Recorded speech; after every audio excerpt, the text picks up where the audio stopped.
आंख खुलते ही मैंने देखा कि मेरा बायां हाथ एक सोने की जंजीर से बंधा हुआ है और उस जंजीर का दूसरा सिरा मेरी जानी दुश्मन और मेरी छोटी सी पत्नी सियाकी से जुड़ा था। मैंने बिना एक पल गंवाए उस औरत को झटके से खींचा और चिल्लाकर कहा, ये क्या कर रही हो तुम?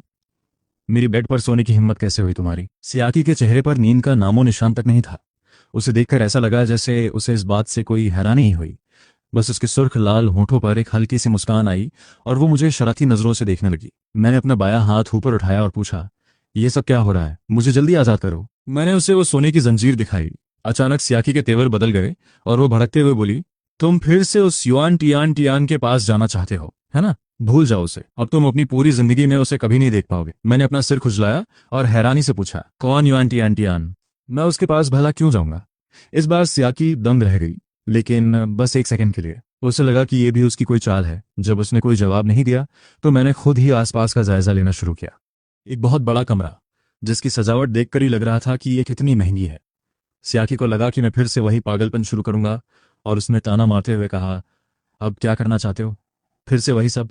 क्या फिर से मेरे सिर पर फूलदान मारोगे या फिर मुझे कहीं बंद कर दोगे? मैंने उसकी बातों पर ध्यान नहीं दिया और कमरे को देखता रहा। मेरे मन में हजारों सवाल थे। मैं सोच रहा है, ये जगह कहाँ है? क्या ये तुम्हारा घर है? लेकिन मुझे याद है तुम्हारा घर ऐसा नहीं था। और मैं यहाँ कैसे पहुंचा? मैं तुम्हारे साथ क्यों बंधा हुआ? हम एक ही बेड पर क्यों सो रहे थे? तुमने मेरे साथ क्या किया है? और ये सोने की जंजीर, ये असली सोना है या कोई मिलावट? सियाकी को यकीन नहीं हो रहा था। वो कहने लगी, तुम्हें नहीं पता तुम कहाँ हो? क्या तुमने ये घर छुपकर खरीदा था? और तुम मुझे ये घर दिखाना क्यों नहीं चाहते? तभी अचानक मुझे कुछ अजीब दिखाई दिया। हवा में अचानक से कुछ धुंधले सेमी ट्रांसपेरेंट शब्द तैरने लगे। एक नोटिफिकेशन आया, लो भाई, आ गया। मेल प्रोटैगनिस्ट फिर से एमनीशिया का नाटक कर रहा है ताकि अपनी एंटागनिस्ट पत्नी को धोखा दे सके। मैं एक पल के लिए सोच में पड़ गया। इस बार ये नाटक कितने दिन चलेगा? मुझे तो लगता है एक दिन भी नहीं टिकेगा। वो दूसरी औरत पक्का समझ गई होगी। ये तीसरी बार है जब वो ऐसा कर रहा है। वो अब उस पर यकीन नहीं करेगी। वैसे आज युआन टियान टियान भी नजर आई। ये तो गलत बात है। उस फीमेल लीड में ऐसा क्या है? जरा हमारी बेचारी एंटागनिस्ट पत्नी को तो देखो। Male protagonist, female lead, antagonist wife. मुझे एक एक शब्द समझ आ रहा था, लेकिन इन सबको साथ देखकर मेरी रीढ़ की हड्डी में एक सिहरन दौड़ गई। ये कितना बेतुका है। मैं सोचता है, क्या मैंने टाइम ट्रैवल किया है? नहीं, ये नहीं हो सकता। मैं तो मैं ही हूँ। और मेरे सामने जो औरत है वो मेरी बचपन की दोस्त है, वही सियाकी जिसके साथ मेरा हमेशा झगड़ा रहता था। सियाकी ने मुझसे पूछा, तुम्हें युआन टियान टियान याद नहीं है तो फिर तुम्हें याद क्या है? मैंने उसके सवाल का जवाब नहीं दिया। क्या मैं शादीशुदा हूँ? तुम मेरी पत्नी हो? ये कैसे मुमकिन है? सियाकी चिढ़कर बोली, याओ चेन, अगर तुम्हें तलाक चाहिए तो ये नामुमकिन है। मैं तुम्हें युआन तियान तियान के पास कभी नहीं जाने दूंगी, चाहे मुझे मरना ही क्यों ना पड़े। मैंने तबाक से कहा, मैं अभी 20 साल का भी नहीं हूँ। मेरी शादी कैसे हो सकती है? पक्का ये कोई जाली सर्टिफिकेट होगा। ये शादी कानूनी नहीं है। सियाकी ने अपनी आंखें सिकोड़ी और पूछा, तुम्हारी उम्र कितनी है? मैंने जवाब दिया, 19 साल। सियाकी का दिल एक पल के लिए जोर से धड़का, फिर वो शांत हो गई। वो ठंडे लहजे में बोली, याओ चैन, मेरे पास तुम्हारे साथ बेकार की बहस करने का वक्त नहीं है। ये नाटक बंद करो। तुम पहले भी कई बार अमीजा का नाटक कर चुके हो। क्या तुम थकते नहीं? मैं तुम्हारा ये नाटक देख देख कर पक चुकी हूँ। अब युआन टियान टियान को ढूंढना बंद करो। वो तुमसे सच्चा प्यार नहीं करती। मैंने चिल्लाकर कहा, मुझे कोई अमीजा नहीं हुआ है। कल ही तो मैंने स्पोर्ट्स कंपटीशन में 800 मीटर की रेस जीती थी। मैं फर्स्ट आया था और जब मैं तुम्हारे सामने टौहर दिखा रहा था तब मेरा टखना मुड़ गया था। लेकिन अब जो हालात हैं उसे देखकर लग रहा है कि शायद मैं कुछ भूल रहा हूँ। मेरी बातें सुनकर सियाकी के चेहरे के हाव भाव बदलने लगे। वो मुझे टकटकी लगाकर देख रही थी। उसे याद आया कि युआन तियान तियान से मिलने से ठीक पहले ऐसा ही कुछ हुआ था। वो सोचने लगी, अगर ये वाकई अपनी याददाश्त खो चुका है तो इसका ये कहना कि ये युआन तियान तियान को नहीं जानता बिल्कुल सच होगा। उसने मुझसे कहा, तुम्हारी उम्र 19 नहीं 26 साल है और हमारी शादी को 4 साल हो चुके हैं। मैंने चौंक कर पूछा, 4 साल? क्या सच में? मुझे यकीन नहीं होता। मैं तो सिर्फ 19 का हूँ और मैं तुमसे शादी कैसे कर सकता हूँ? तुम तो कहती थी कि अगर दुनिया के सारे मर्द मर भी जाएं तब भी तुम मुझे पसंद नहीं करोगी। सियाकी ने कहा, आज मैं तुम्हारी बात पर यकीन कर रही हूँ, लेकिन अगर मुझे पता चला कि तुम फिर से झूठ बोल रहे हो तो अगली बार तुम्हें सिर्फ इस जंजीर से बांधकर नहीं रखूंगी। मैंने कौतूहल से उस जंजीर को देखा और पूछा, सियाकी, ये चेन असली सोने की है या सिर्फ पॉलिश है? उसने जवाब दिया, ये असली है, 18 कैरेट के शुद्ध सोने की। इसकी मजबूती थोड़ी कम है। मैंने मुंह बनाया, यानी ये अभी भी मिलावटी है। कितनी निराशाजनक बात है। सियाकी की आवाज थोड़ी नरम हुई और वो बोली, तुम्हें क्या खरीदना है? बस मुझे बताओ, मैं तुम्हें दिला दूंगी। मैंने मजाक में कहा, क्या तुम बदल गई हो? पहले तो तुम मुझे जेब खर्च के लिए पैसे भी बड़ी मुश्किल से देती थी। वैसे भी तुम्हारा सारा पैसा तुम्हारे पति का ही तो है। अब तुम काफी दरियादिल हो गई हो। उसने कहा, अब तुम मेरे पति हो। मैं हैरान था, मैंने तुमसे शादी कैसे कर ली? क्या तुम पागल हो या मैं? तुम मुझसे झूठ तो नहीं बोल रही? सियाकी ने साइड टेबल से मैरिज सर्टिफिकेट उठाया और मुझे दिखाया। वो बिल्कुल असली था, उस पर सरकारी मोहर लगी थी। मैंने तारीख देखी, ग्रेजुएशन वाले साल में हमारी शादी हुई थी। सुबह की धूप खिड़की से अंदर आ रही थी। सियाकी डाइनिंग रूम में बैठी थी और उसकी नजरें बार बार मुझ पे पड़ रही थीं। उसने आवाज दी, हान माओ चेन, नाश्ता तैयार है। टेबल पर खाना देखकर मेरी आंखें चमक उठीं। सियाकी मुझे बिना पलक झपकाए देख रही थी। खाते हुए मैंने किचन की तरफ चिल्लाकर कहा, वान माँ, आपके हाथ का जादू वाकई कमाल का है। वान माँ ने किचन से बाहर झांककर मुस्कुराते हुए कहा, मुझे खुशी है कि आपको ये पसंद आया चंद। अगर अच्छा लगा है तो और खाइए। मैंने एक और फ्राइड डम्पलिंग मुंह में ठूसते हुए कहा, मुझे ये बहुत पसंद है। सियाकी ये सब देख रही थी और सोच रही थी, चैन को इतना खुश हुए कितना वक्त बीत गया। लेकिन क्या ये सब सच है? अगर ये फिर से मुझे धोखा दे रहा है तो? देखते ही देखते उसकी आंखों की नरमी गायब हो गई और वहां बर्फ जैसी ठंडक छा गई। वो सोचने लगी, अगर चैन सिर्फ मेरा भरोसा जीतने के लिए ये नाटक कर रहा है ताकि वो फिर से युआन टियान टियान के पास भाग सके, तो मैं उसे एक मौका दूंगी। मैं इंतजार करूंगी, देखूंगी और फिर फैसला करूंगी। यह ख्याल सियाकी के दिल में किसी जहरीले सांप की तरह रेंगने लगा। उसने अपना कॉफी का कप नीचे रखा और सोचा, अगर चैन ने फिर से मुझे धोखा दिया तो बेसमेंट में वो खास लोहे का पिंजरा हमेशा से खाली पड़ा है। मुझे चैन को फिर से वहां बंद करने में कोई एतराज नहीं होगा। अचानक मैंने चुप्पी तोड़ी। सियाकी, मुझे याद नहीं आ रहा है कि तुम्हारा परिवार इतना अमीर कब से हो गया। ये विला सस्ता नहीं होगा। क्या ये तुमने खुद कमाया है? इन सालों में तुमने कितना पैसा कमाया? सियाकी चौंक गई, क्योंकि पुराना चैन कभी उसकी दौलत के बारे में नहीं पूछता था। उसे उसकी कोई फिक्र नहीं थी। वो सिर्फ युआन टियान टियान के बारे में सोचता था, उसी की चापलूसी करता था। सियाकी ने गहरी सांस ली और कहा, यह ज्यादा महंगा नहीं है, बस 300 मिलियन का है। अब मेरी कुल संपत्ति हजारों करोड़ की है। 300 मिलियन की बात सुनकर मेरी आंखें फटी की फटी रह गई और जब मैंने हजारों करोड़ के बारे में सुना तो मुझे लगा मेरी आंखें बाहर ही निकल आएंगी। मैं सोचता है, बाप रे, ये कितनी अमीर है।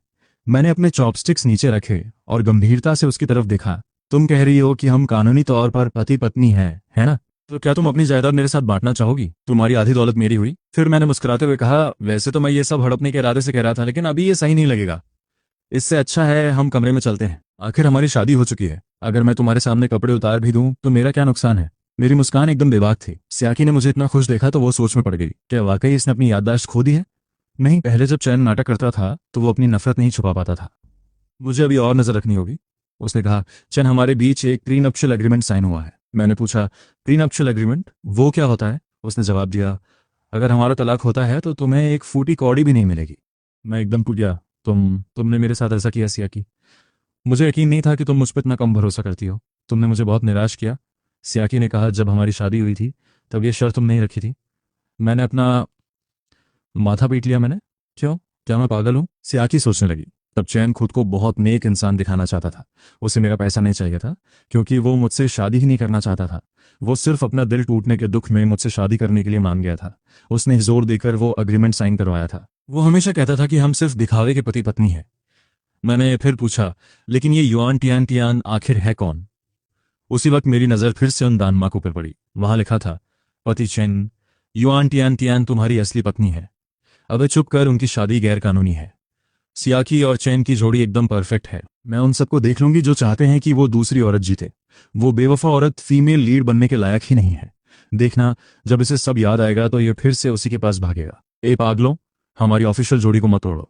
इन दानमाकों को देखकर मुझे समझ आया कि शायद मैं सियाकी और वो युआन टियान टियान किसी नॉवेल के किरदार हैं, जहां मैं एक पागल प्रेमी हूं और वो एक विलन।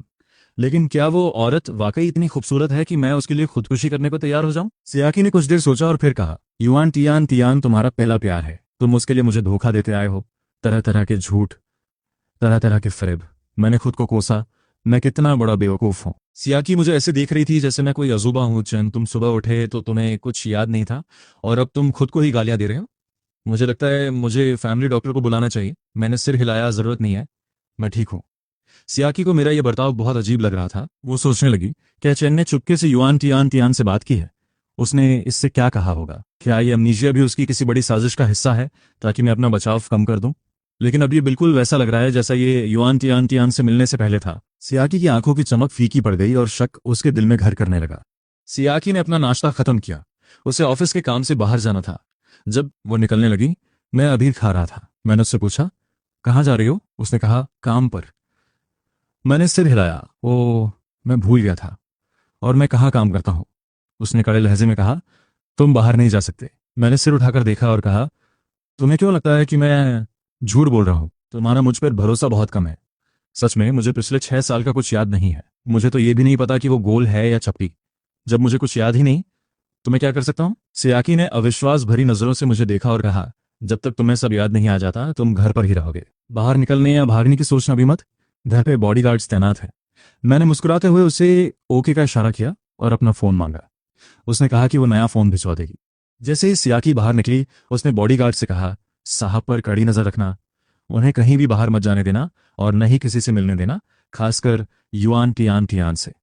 बॉडीगार्ड ने कहा, जी बॉस सी। उसी वक्त सियाकी की असिस्टेंट ने उसे आज के काम के बारे में बताया। आज रात एक बहुत बड़ी बिडिंग होने वाली है जिसमें सी कॉरपोरेशन और युआन कॉरपोरेशन आमने सामने होंगे। असिस्टेंट भी सुबह की बात जानती थी और उसे डर था, जब भी साहब ऐसा कुछ अजीब करते हैं तो वो असल में युआन कॉरपोरेशन की मदद करने के लिए होता है। अगर उन्होंने सी कॉरपोरेशन को इस प्रोजेक्ट से बाहर कर दिया तो युआन कॉरपोरेशन का कोई मुकाबला नहीं कर पाएगा। असिस्टेंट ने हिम्मत जुटाकर पूछा, मैम क्या ऐसा हो सकता है कि साहब सिर्फ नाटक कर रहे हों ताकि आप ढीली पड़ जाएं और वो ऐन मौके पर कंपनी को बड़ा झटका दें? उन्होंने पहले भी कई बार कंपनी के प्रोजेक्ट्स खराब किए हैं, लेकिन आपने हमेशा उन्हें माफ कर दिया। कंपनी के शेयर होल्डर्स बहुत नाराज हैं। उसे सियाकी के लिए बुरा लग रहा था कि उसका पति एक मामूली औरत के लिए अपनी इतनी शानदार पत्नी को धोखा दे रहा है। उसने कहा, मैम अगर वाकई ऐसा कुछ होने वाला है तो हमें पहले से ही कोई दूसरा प्लान तैयार रखना चाहिए। इस बार हमें यह प्रोजेक्ट जीतना ही होगा और उस सियोरिटो की चालों को उन्हें परेशान नहीं करने देना चाहिए। चीफ सी बिल्कुल सही कह रही हैं। घर पहुंचकर जी भर के खाने पीने के बाद मैं बेड पर लेट गया। मानना पड़ेगा ये बेड वाकई में बहुत विशाल है। सिल्क की चादरें एकदम सॉफ्ट और स्मूथ हैं। मैट्रेस भी बहुत आरामदायक, इंटेलिजेंट और एडजस्टेबल है। मुझे तो लगता है कि मुझे हॉल में जाने की भी जरूरत नहीं है। पहले याओ फैमिली और सी फैमिली मिडिल क्लास हुआ करते थे और ऐसे फर्नीचर अफोर्ड कर सकते थे, लेकिन उनके पास इतना बड़ा विला कभी नहीं था। मुझे अब भी समझ नहीं आ रहा कि यह सियाकी अचानक इतनी अमीर कैसे हो गई। आखिर कोई इतना सक्सेसफुल कैसे हो सकता है? मैं देखता हूँ कि स्क्रीन रियल टाइम में स्क्रॉल हो रही है, लेकिन उस पर बस फालतू की बातें और बिना काम की बकवास आ रही है, इसलिए मैं देखना बंद कर देता हूँ। अभी मुझे ब्राउज करते हुए ज्यादा देर नहीं हुई थी कि नए फोन पर एक नया मैसेज आता है, HN, आज का प्रोजेक्ट बहुत इंपॉर्टेंट है। तुम्हें सियाकी को रोक कर रखने में मेरी मदद करनी होगी। जब मैं सी कॉरपोरेशन को हरा दूंगी तब हम शादी कर लेंगे। मैं पूरी तरह उलझन में था। मैंने हवा में तैरती स्क्रीन की तरफ देखा। फीमेल प्रोटैगनिस्ट में अब भी मेल प्रोटैगनिस्ट को धोखा देने की हिम्मत है। पक्का वह मान जाएगा, वो उसे इतना प्यार जो करता है, पर कुछ कहा नहीं जा सकता। प्रोटैगनिस्ट को अब एमनीजिया है। इसे याद है कि वो फीमेल प्रोटैगनिस्ट है। प्रोटैगनिस्ट की एमनीजिया अभी कंफर्म नहीं हुई है। शायद वह सेकंड फीमेल लीड को धोखा देने के लिए नाटक कर रहा है। आज का प्रोजेक्ट बहुत जरूरी है। अब मुझे समझ आया, जिसने मुझे मैसेज भेजा है वो वही लालची औरत है। मैं करवट लेकर फोन स्क्रॉल करने लगा। 10 मिनट और बीत गए। कोई जवाब न मिलने पर ग्वांटियान को आखिर एहसास हुआ कि कुछ गड़बड़ है। उसने मीठी मीठी बातें करना शुरू कर दिया ताकि मैं वही करूं जो वो चाहती है, और मैं चिढ़ गया। मैंने उसे ब्लॉक कर दिया। ज्वानन को उम्मीद नहीं थी कि मैं उसे ब्लॉक कर दूंगी। वह सोच रही है उसने मुझे ब्लॉक क्यों किया। क्या मैं हाल ही में उसके साथ बहुत ज्यादा रुखी रही हूं? यान टियान ने तुरंत कुछ और मक्खन लगाने वाले मैसेजेस भेजे, ये कहते हुए कि बाकी मर्दों के साथ उसका जो भी है वो सब झूठ है, वो सब झूठ है, वो सिर्फ बिजनेस डील्स हैं, उसके दिल में सिर्फ मेरे लिए प्यार है और वो मुझसे शादी करने के लिए ही पैसे कमा रही है। लेकिन ये प्रोजेक्ट इसलिए था ताकि वो भविष्य में मेरा बेहतर ख्याल रख सके। मैंने उसे सीधा जवाब दिया, मुझे अपनी ताकत दिखाओ और 5 लाख भेजो। और ये सुनते ही यांतियांग के तेवर तुरंत बदल गए। ये चैन, तुम बदल गए हो। पहले तुम इतने मतलबी इंसान नहीं थे। पहले तुम बर्फ की तरह पवित्र, मासूम, खूबसूरत और दयालु थे। क्या तुम सियाकी के साथ बहुत ज्यादा समय बिता रहे हो? उसका तुम पर बुरा असर पड़ा है। तुम्हें उससे दूर रहना चाहिए। मैं हमारे भविष्य के लिए लड़ रही हूँ। तुम मेरी मदद क्यों नहीं कर सकते और मुझे समझते क्यों नहीं? मैं गहरी सोच में डूब गया। खुद से बड़बड़ाते हुए सोचता हूँ, क्या मैं सच में ऐसी मतलबी औरत को पसंद कर सकता हूँ? मैं टाइम ट्रैवल करके आया हूँ या मेरी याददाश्त चली गई है, जो भी हो, ऐसी औरत को पसंद करना मेरे लिए नामुमकिन है। मेरा मन उस बेवकूफ औरत पर वक्त बर्बाद करने का नहीं था, इसलिए मैंने उसका नंबर भी ब्लॉक कर दिया और फिर से अपने फोन में लग गया। इसी बीच बिडिंग के लिए जाते रास्ते में घर की नानी ने सियाकी को फोन किया। हेलो माँ। सियाकी को बात करने का मौका भी नहीं मिला। मिस, दामाद जी को घर पर उल्टी हो रही है और उनके पेट में बहुत दर्द है। वो दर्द के मारे जमीन पर तड़प रहे हैं। मैंने फैमिली डॉक्टर को बुला लिया है, वो बस पहुंचने ही वाले हैं। दामाद जी एम्बुलेंस बुलाना चाहते थे, लेकिन बॉडीगार्ड्स ने इसकी इजाजत नहीं दी। उनका कहना है कि उन्हें आपकी परमिशन चाहिए। शिराकी चिल्लाई, उन बेवकूफ़ों से कहो कि फौरन 120 कॉल करें। अगर दामाद जी को कुछ भी हुआ तो उन सबको बाहर निकाल दूंगी। बिना वक्त गंवाए 120 कॉल की गई। सियाकी ने फोन काटा और ड्राइवर को ऑर्डर दिया, गाड़ी घुमाओ। फ्रंट सीट पर बैठी असिस्टेंट जुजू उसे याद दिलाती है, डायरेक्टर सी, हमारी बिडिंग शुरू होने वाली है और ठीक इसी वक्त दामाद जी के पेट में दर्द हो रहा है।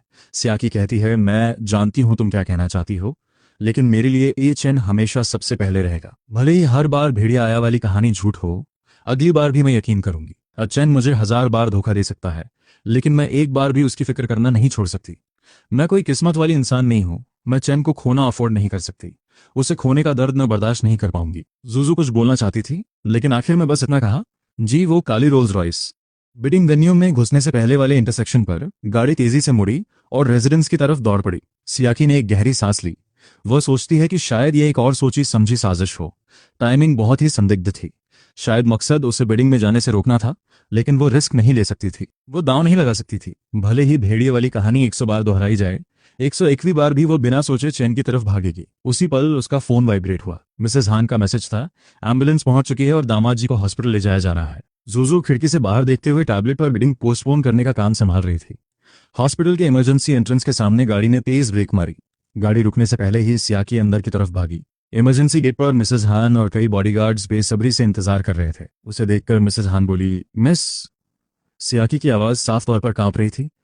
क्या दामाद जी अंदर हैं? डॉक्टर उनकी जांच कर रहे हैं। सियाकी इमरजेंसी गेट तक गई और खिड़की के शीशे से उसे बस हिलती हुई परछाइयां दिखीं। उसने अपनी मुट्ठी भींची और खुद को शांत करने की कोशिश की। वह पास खड़े उन बॉडीगार्ड्स की तरफ मुड़ी जिन्होंने एम्बुलेंस बुलाने से रोका था। उसकी आवाज ऊंची नहीं थी, लेकिन बर्फ जैसी ठंडी थी। एक हटे कट्टे बॉडीगार्ड ने डरते हुए कदम आगे बढ़ाया। दरअसल सर ने पहले ऑर्डर दिया था कि अगर दामाद जी इमरजेंसी कॉन्टैक्ट या बाहर जाने के लिए गाड़ी मांगते हैं तो पहले। सियाकी ने गुस्से में उसे बीच में ही रोक दिया। मुझे उनकी सुरक्षा चाहिए, तड़पते हुए छोड़ना नहीं। अगर सच में उन्हें कुछ हो जाता तो तुम में से कौन इसकी जिम्मेदारी लेता? बॉडीगार्ड्स चुप रहे। किसी की हिम्मत नहीं हुई जवाब देने की। तभी इमरजेंसी गेट खुला। एक डॉक्टर बाहर आए और सियाकी तुरंत उनके पास पहुंची। डॉक्टर, मेरे पति को क्या हुआ है? अक्यूट गैस्ट्रोएंटेराइटिस है। पेशेंट बहुत कमजोर है। आमतौर पर वो बहुत कम खाते हैं, पर इस बार उन्होंने एक साथ बहुत ज्यादा खा लिया, जिससे पेट पर बोझ बढ़ गया। इससे उन्हें सीवियर स्पैज़म्स और उल्टी होने लगी। उन्हें दवा दे दी गई है और दर्द कम हो गया है। फिलहाल वो ड्रिप पर ऑब्जर्वेशन में है। कोई बड़ी बात नहीं है, फिक्र मत कीजिए। जो दिल अटका हुआ था वह आखिरकार शांत हुआ और उसके साथ ही एक भारी थकावट महसूस हुई, लेकिन सबसे बढ़कर सब कुछ साफ था। उसने एक लंबी राहत की सांस ली। शुक्रिया डॉक्टर। क्या मैं अंदर जाकर उन्हें देख सकती हूँ? हाँ, पर पेशेंट को आराम की जरूरत है। कृपया शांति बनाए रखें। सियाकी ने सर हिलाया और धीरे से दरवाजा धक्का देकर अंदर चली गई। हॉस्पिटल के बेड पर मैं आंखें बंद किए लेटा था। चेहरा अब भी कुछ पीला था और हाथ पर सुई लगी थी। पारदर्शी दवा की बूंदें धीरे धीरे टपक रही थीं। पैरों की आहट सुनकर मेरी पलकें कांपी। मैंने आंखें खोली और जब देखा कि वह है तो मेरी आंखों में एक पल के लिए हैरानी जैसे कई जज्बात कौंध गए। फिर कमजोरी का एक पर्दा सा छा गया। मेरी आवाज कुछ भारी थी। तुम्हारी तो कोई इंपॉर्टेंट मीटिंग थी ना? सियाकी की आंखों में एक चमक सी आई और उसने धीमी आवाज में पूछा, तुम्हें कैसे पता? दूसरी तरफ दर्शक चर्चा कर रहे हैं। सेकंड प्रोटैगनिस्ट को शक है कि शायद प्रोटैगनिस्ट ने उसे बिडिंग से बाहर निकालने के लिए जानबूझकर बुलाया है। वह पहले से तैयार थी। अगर वो मौजूद न भी हो तो उसके सबऑर्डिनेट्स बेवकूफ नहीं है। प्रोटैगनिस्ट रो रहा है। सेकंड प्रोटैगनिस्ट एक वफादार कुत्ते की तरह खिंची चली है।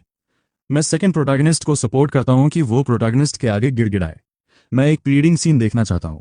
असल में मैं भी सियाकी को सब बताने ही वाला था, क्योंकि मेरी मौजूदा यादों में वही है जिसे मैं जानता हूं। आज मेरे फोन पर एक मैसेज आया था जिसमें मुझे तुम्हें रोक कर रखने के लिए कहा गया था और किसी इंपॉर्टेंट मीटिंग का जिक्र था। सियाकी, तुम्हें मुझ पर भरोसा करना होगा। अब मेरी याददाश्त जा चुकी है। भले ही हमारे बीच अनबन रही हो, पर अब तो मैं उन्हें जानता तक नहीं। अगर जानता भी होता तो मैं तुम्हारा करियर ऐसे बर्बाद नहीं करता। मेरी बातों से सियाकी का दिल पिघल गया। वह सोचती है, काश यह हमेशा ऐसा ही रहे। सियाकी ने मेरा फोन लेने की कोशिश की। पहले मैं बहुत घबरा जाता, लेकिन इस बार मैंने खुद फोन अनलॉक करके उसे दे दिया। और फिर उसने दुआन टियान टियान के भेजे हुए सुलह के मैसेजेस और वो मीठी मीठी बातें देखीं और उसकी निगाहें फिर से गहरी हो गईं। मैसेजेस पढ़ने के बाद उसे यकीन हो गया, जैसा मैंने कहा था, मैंने उसकी बात नहीं मानी थी और हॉस्पिटल आया महज एक इत्तेफाक था। क्या तुम्हें नहीं दिख रहा कि मेरा 26 साल वाला ये रूप बहुत कमजोर है? मैंने सोचा था कि ठीक होने के लिए थोड़ा ज्यादा खा लूं, पर किसे पता था कि मैं इतना नाजुक हूं। सियाकी ने अरसे से मुझे इतना बोलते और इतनी छोटी छोटी बातें बताते नहीं सुना था। मैं उसे अपने साथ हुई हर मामूली चीज बताना चाहता था। ऐसा लग रहा था जैसे मैं सच में यांतियान को भूल चुका हूं और मेरी आंखों में फिर से सिर्फ वही है। सियाकी हॉस्पिटल में ही रुकी रही और मेरा ख्याल रखती रही जब तक ड्रिप चलती रही। बाहर रात स्याही की तरह काली थी और कॉरिडोर में कभी कभी नर्सेस के कदमों की दबे पांव आवाज सुनाई दे रही थी। ड्रिप का पानी एक लय में गिर रहा था, जैसे वक्त को नाप रहा हो। मैं हॉस्पिटल के उस ठंडे बेड पर लेटा था। चेहरा अब भी कुछ पीला था, लेकिन आंखों में एक चमक थी, जैसे मैं धुंध के पीछे छिपे अपने अतीत के किसी टुकड़े को पाने के लिए बेताब हूं। मैंने बहुत कुछ पूछा, उन 6 सालों के बारे में सब कुछ, वो सब जो मैं सियाकी के बारे में भूल चुका था। शुरुआत में उसने बस छोटे जवाब दिए और बात पलटने की कोशिश भी की। उसके लिए वो 6 साल खामोशियों से भरे थे। उन सालों में उसने बस मुझे किसी और के पीछे जाते हुए देखा था। वो दिल की गहराई में दबे उस जलन और बेबसी के साल थे जो उसे अंदर ही अंदर खा रहे थे। वो हमारे बीच के 6 सबसे कड़वे साल थे। वो उनके बारे में एक लफ्ज भी नहीं कहना चाहती थी, लेकिन जब भी वो खामोश होने वाली होती, उसकी नज़र मेरी नज़रों से मिल जाती। मेरी आंखों में यादों का कोई साया या जुड़ाव नहीं था, बस एक साफ जिज्ञासा थी, जैसे पतझड़ की शुरुआत में किसी झरने का पानी हो, बिना किसी पुरानी धूल के। ऐसी आंखों के सामने उसने महसूस किया कि वो मजबूत होने का नाटक नहीं कर सकती। आखिर में वो कड़वे किस्से मेरे जरिए धीरे धीरे बाहर आने लगे। वह द्वान के मैं उससे कैसे मिला। सियाकी की उंगलियां अनजाने में हॉस्पिटल के बेड के किनारे पर चलने लगी। धातुरी ठंडक उसकी उंगलियों से महसूस हो रही थी। उसका लहजा तनावपूर्ण था, जिसमें जज्बात बमुश्किल नजर आए थे। सिर्फ वही जानती थी कि उसके सीने में जलन की आग अब भी धीरे धीरे सुलग रही है। युआन टियान टियान, वह हमारी यूनिवर्सिटी की एक पोस्ट ग्रेजुएट स्टूडेंट थी। जब तुम्हारे टखने में मोच आई थी, तब मैं ही तुम्हें कैंपस के इन्फर्मरी लेकर गया था। वह कुछ देर रुकी, जैसे अब भी उन दिनों में अपने कंधों पर मेरे शरीर का बोझ महसूस कर पा रही हो। बाद में हर चेकअप और हर बैंडेज बदलने के वक्त मैं ही तुम्हारे साथ थी। लेकिन पिछली बार तुम लगभग रिकवर हो चुके थे और मैंने देखा कि तुम्हें चलने में भी कोई दिक्कत नहीं हो रही थी। उस दिन मुझे कुछ काम भी था, इसलिए मैं तुम्हारे साथ हॉस्पिटल नहीं जा पाई, और उसी दिन तुम्हारी उससे मुलाकात हुई। सिर्फ एक दिन की गैर मौजूदगी, सिर्फ एक बार। सियाकी उसे याद दिलाती है कि कैसे वह हर दिन बिना एक पल के लिए भी उसका साथ छोड़े उसकी देखभाल करती थी। लेकिन किस्मत के आगे उसकी एक ना चली।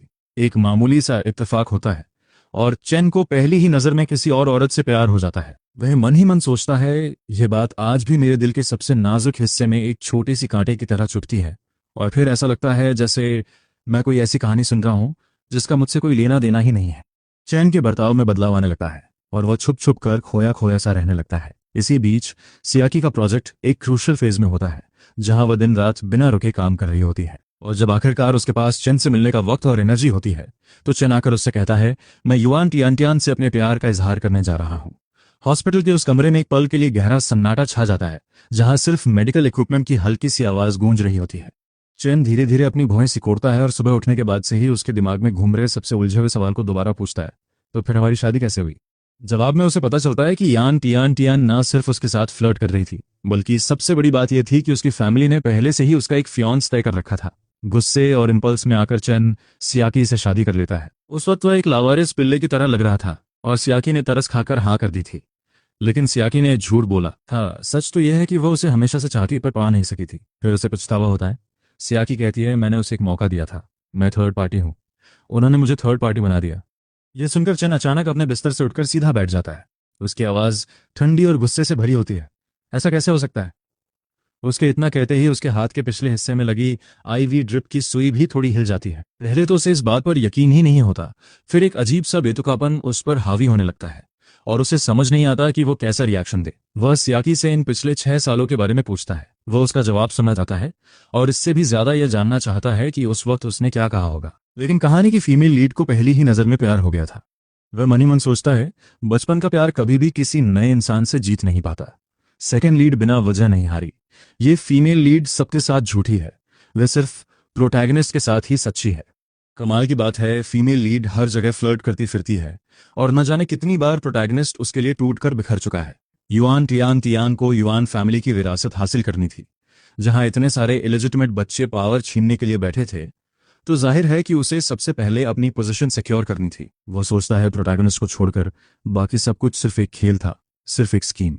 तो फिर उसने अपनी एंगेजमेंट क्यों नहीं तोड़ी और प्रोटैगनिस्ट के साथ क्यों नहीं रही। जब इंटरनेट यूजर्स प्रोटैगनिस्ट को गालियां दे रहे थे और उसे थर्ड पार्टी बुला रहे थे, तब वह फिर से छुप गई। क्या इसे प्यार कहते हैं।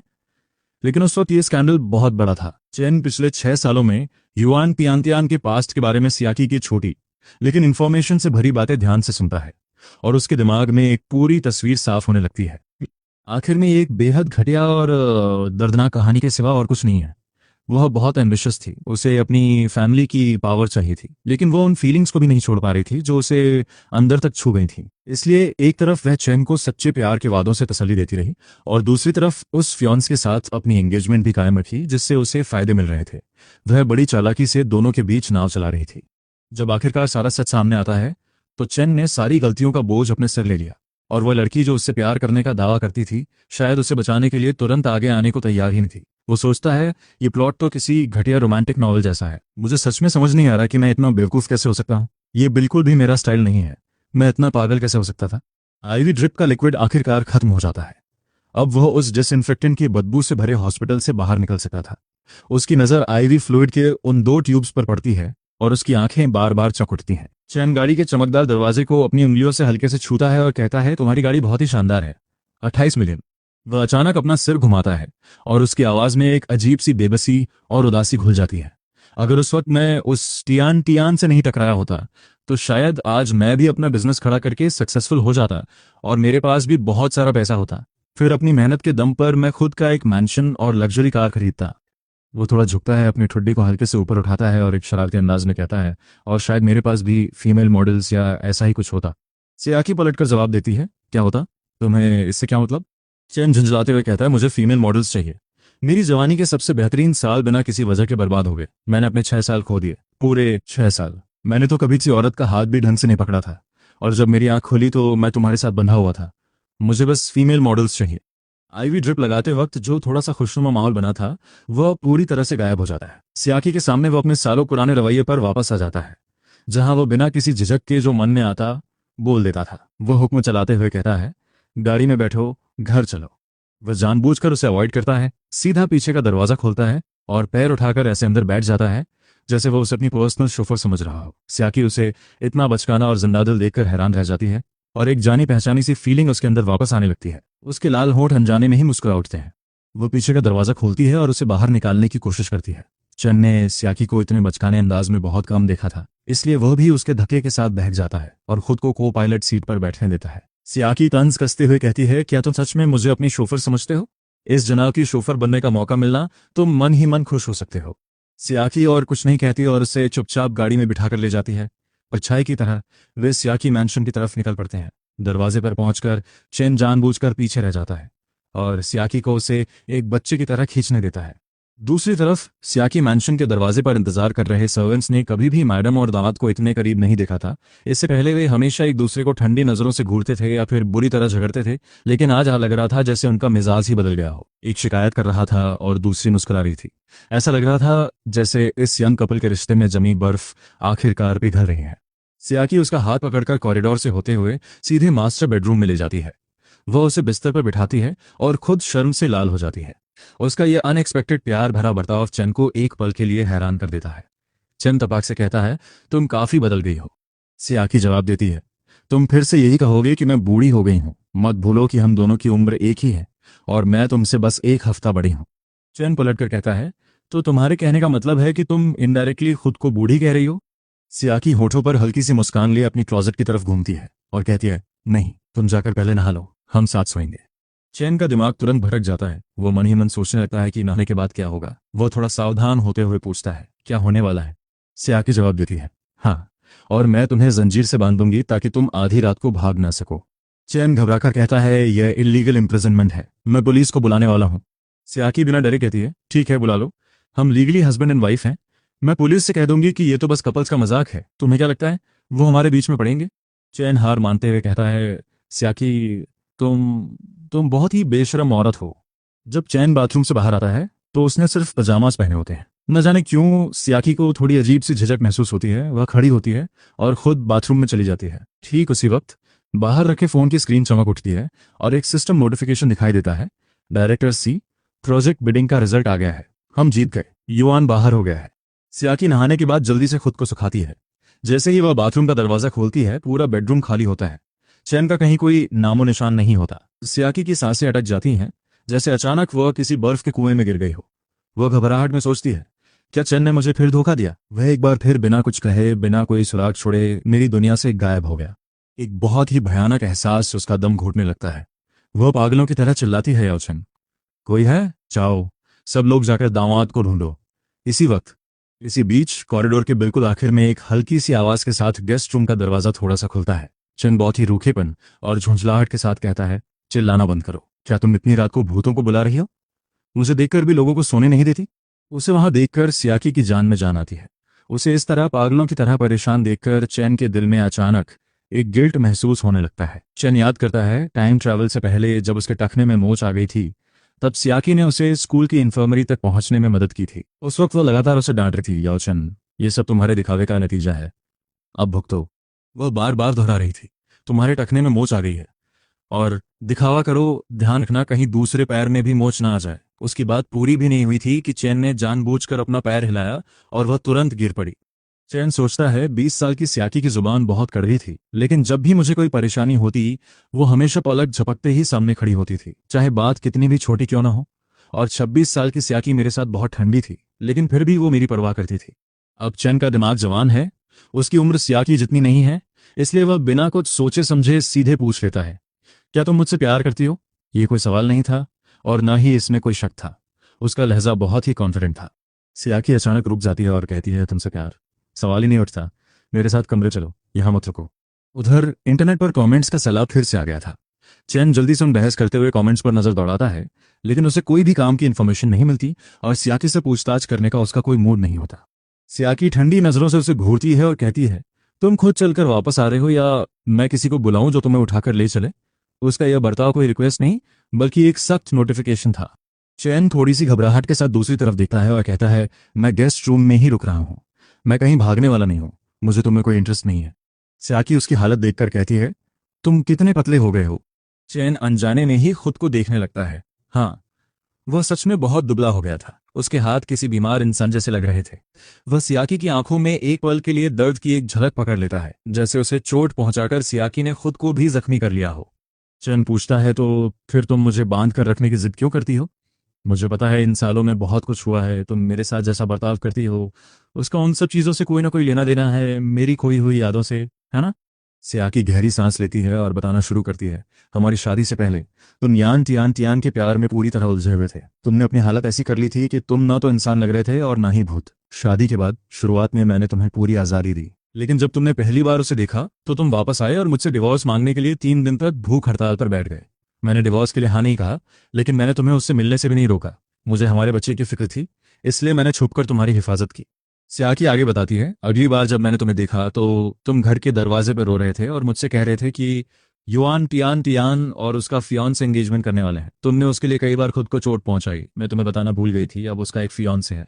फिर भी उसने तुम्हें अपने जाल में फंसाए रखा। तुम्हारी पावर का इस्तेमाल करके हमसे कई प्रोजेक्ट्स छीन लिए, तुम्हारा और मेरा खून चूसकर खुद को ताकतवर बनाती रही।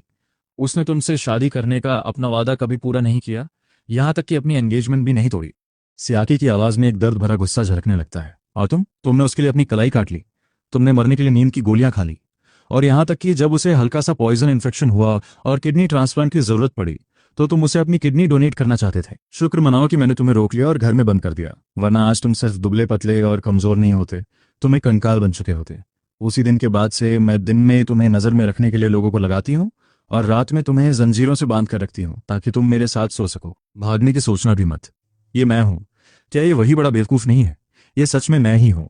जैसे जैसे मैं सुनता जा रहा हूँ मेरा चेहरा उतरता जा रहा और मैं गहरे शक में डूबता जा रहा हूँ। क्या इस नॉवेल के ऑथर का नजरिया ही खराब है? मैं इससे बिल्कुल भी इत्तेफाक नहीं रख पा रहा, लेकिन मैं इसमें उलझना भी नहीं चाहता। वैसे भी मैं अब सब कुछ भूल चुका हूं। बेहतर होगा कि मैं अपना बचाव करूं। क्या हुआ अगर मैं अब सब भूल गया हूं? कहीं तुम्हें अचानक सब याद ना आ जाए और तुम फिर से मरने की तमन्ना ना कर लगो। इसलिए तुम्हें मेरे साथ वापस चलना होगा। विरोध करने की जरूरत नहीं है, मुझे तुम्हें कोई इंटरेस्ट नहीं है। मैं उसकी लॉयल्टी देखकर पिघल जाता हूं कि उसने इतने सालों तक मेरा साथ नहीं छोड़ा। सियाकी भले ही उसकी जबान कड़वी है, लेकिन वो उस परिवार की तरह है जिसने मुझे कभी अकेला नहीं छोड़ा। खैर, मुझे खुद में भी कोई इंटरेस्ट नहीं है। सियाकी मुझे मास्टर बेडरूम में ले जाती है और बड़ी सफाई से हमें एक चेन से साथ में बांध देती है। वो अपनी बात की पक्की है। वो बेड की दूसरी तरफ सो जाती है, पर मुझे नींद नहीं आ रही। ये बेड बहुत आरामदायक है। सियाकी, जो पूरे दिन की थकान और 2 बार लगे झटकों से परेशान है, बस इतना कहती है, जल्दी सो जाओ। अगली सुबह उस शांत कमरे में रगड़ने की एक हल्की सी आवाज गूंजती है। सियाकी बहुत सावधानी से पहले उठती है, लेकिन उस ठंडी मेटल का एहसास मेरी नींद उड़ा देता है। क्या शोर है? मेरी सुबह कोई क्लास नहीं है। क्या तुम मुझे चैन से सोने दोगी? मैं चिढ़कर अपनी आंखें सिकोड़ता हूँ और अपना चेहरा तकिए में घुसा लेता हूँ। तभी एक औरत की आवाज आती है, पहले उठो और ब्रेकफास्ट करो। क्या अभी भी सोना चाहते हो? आंखें बंद किए हुए मेरा सोया हुआ दिमाग काम करने की कोशिश करता है। सुबह सुबह यहाँ कौन सी औरत आ गई?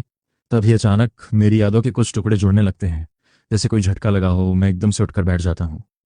वो कहती है तुम्हारी मेमोरी अच्छी है, तुम्हें अभी भी याद है कि सुबह कोई क्लास नहीं है। मैं कोई जवाब नहीं देता। बेड पर बैठे बैठे मैं गहरे सोच और हैरानी में डूबा हुआ हूँ।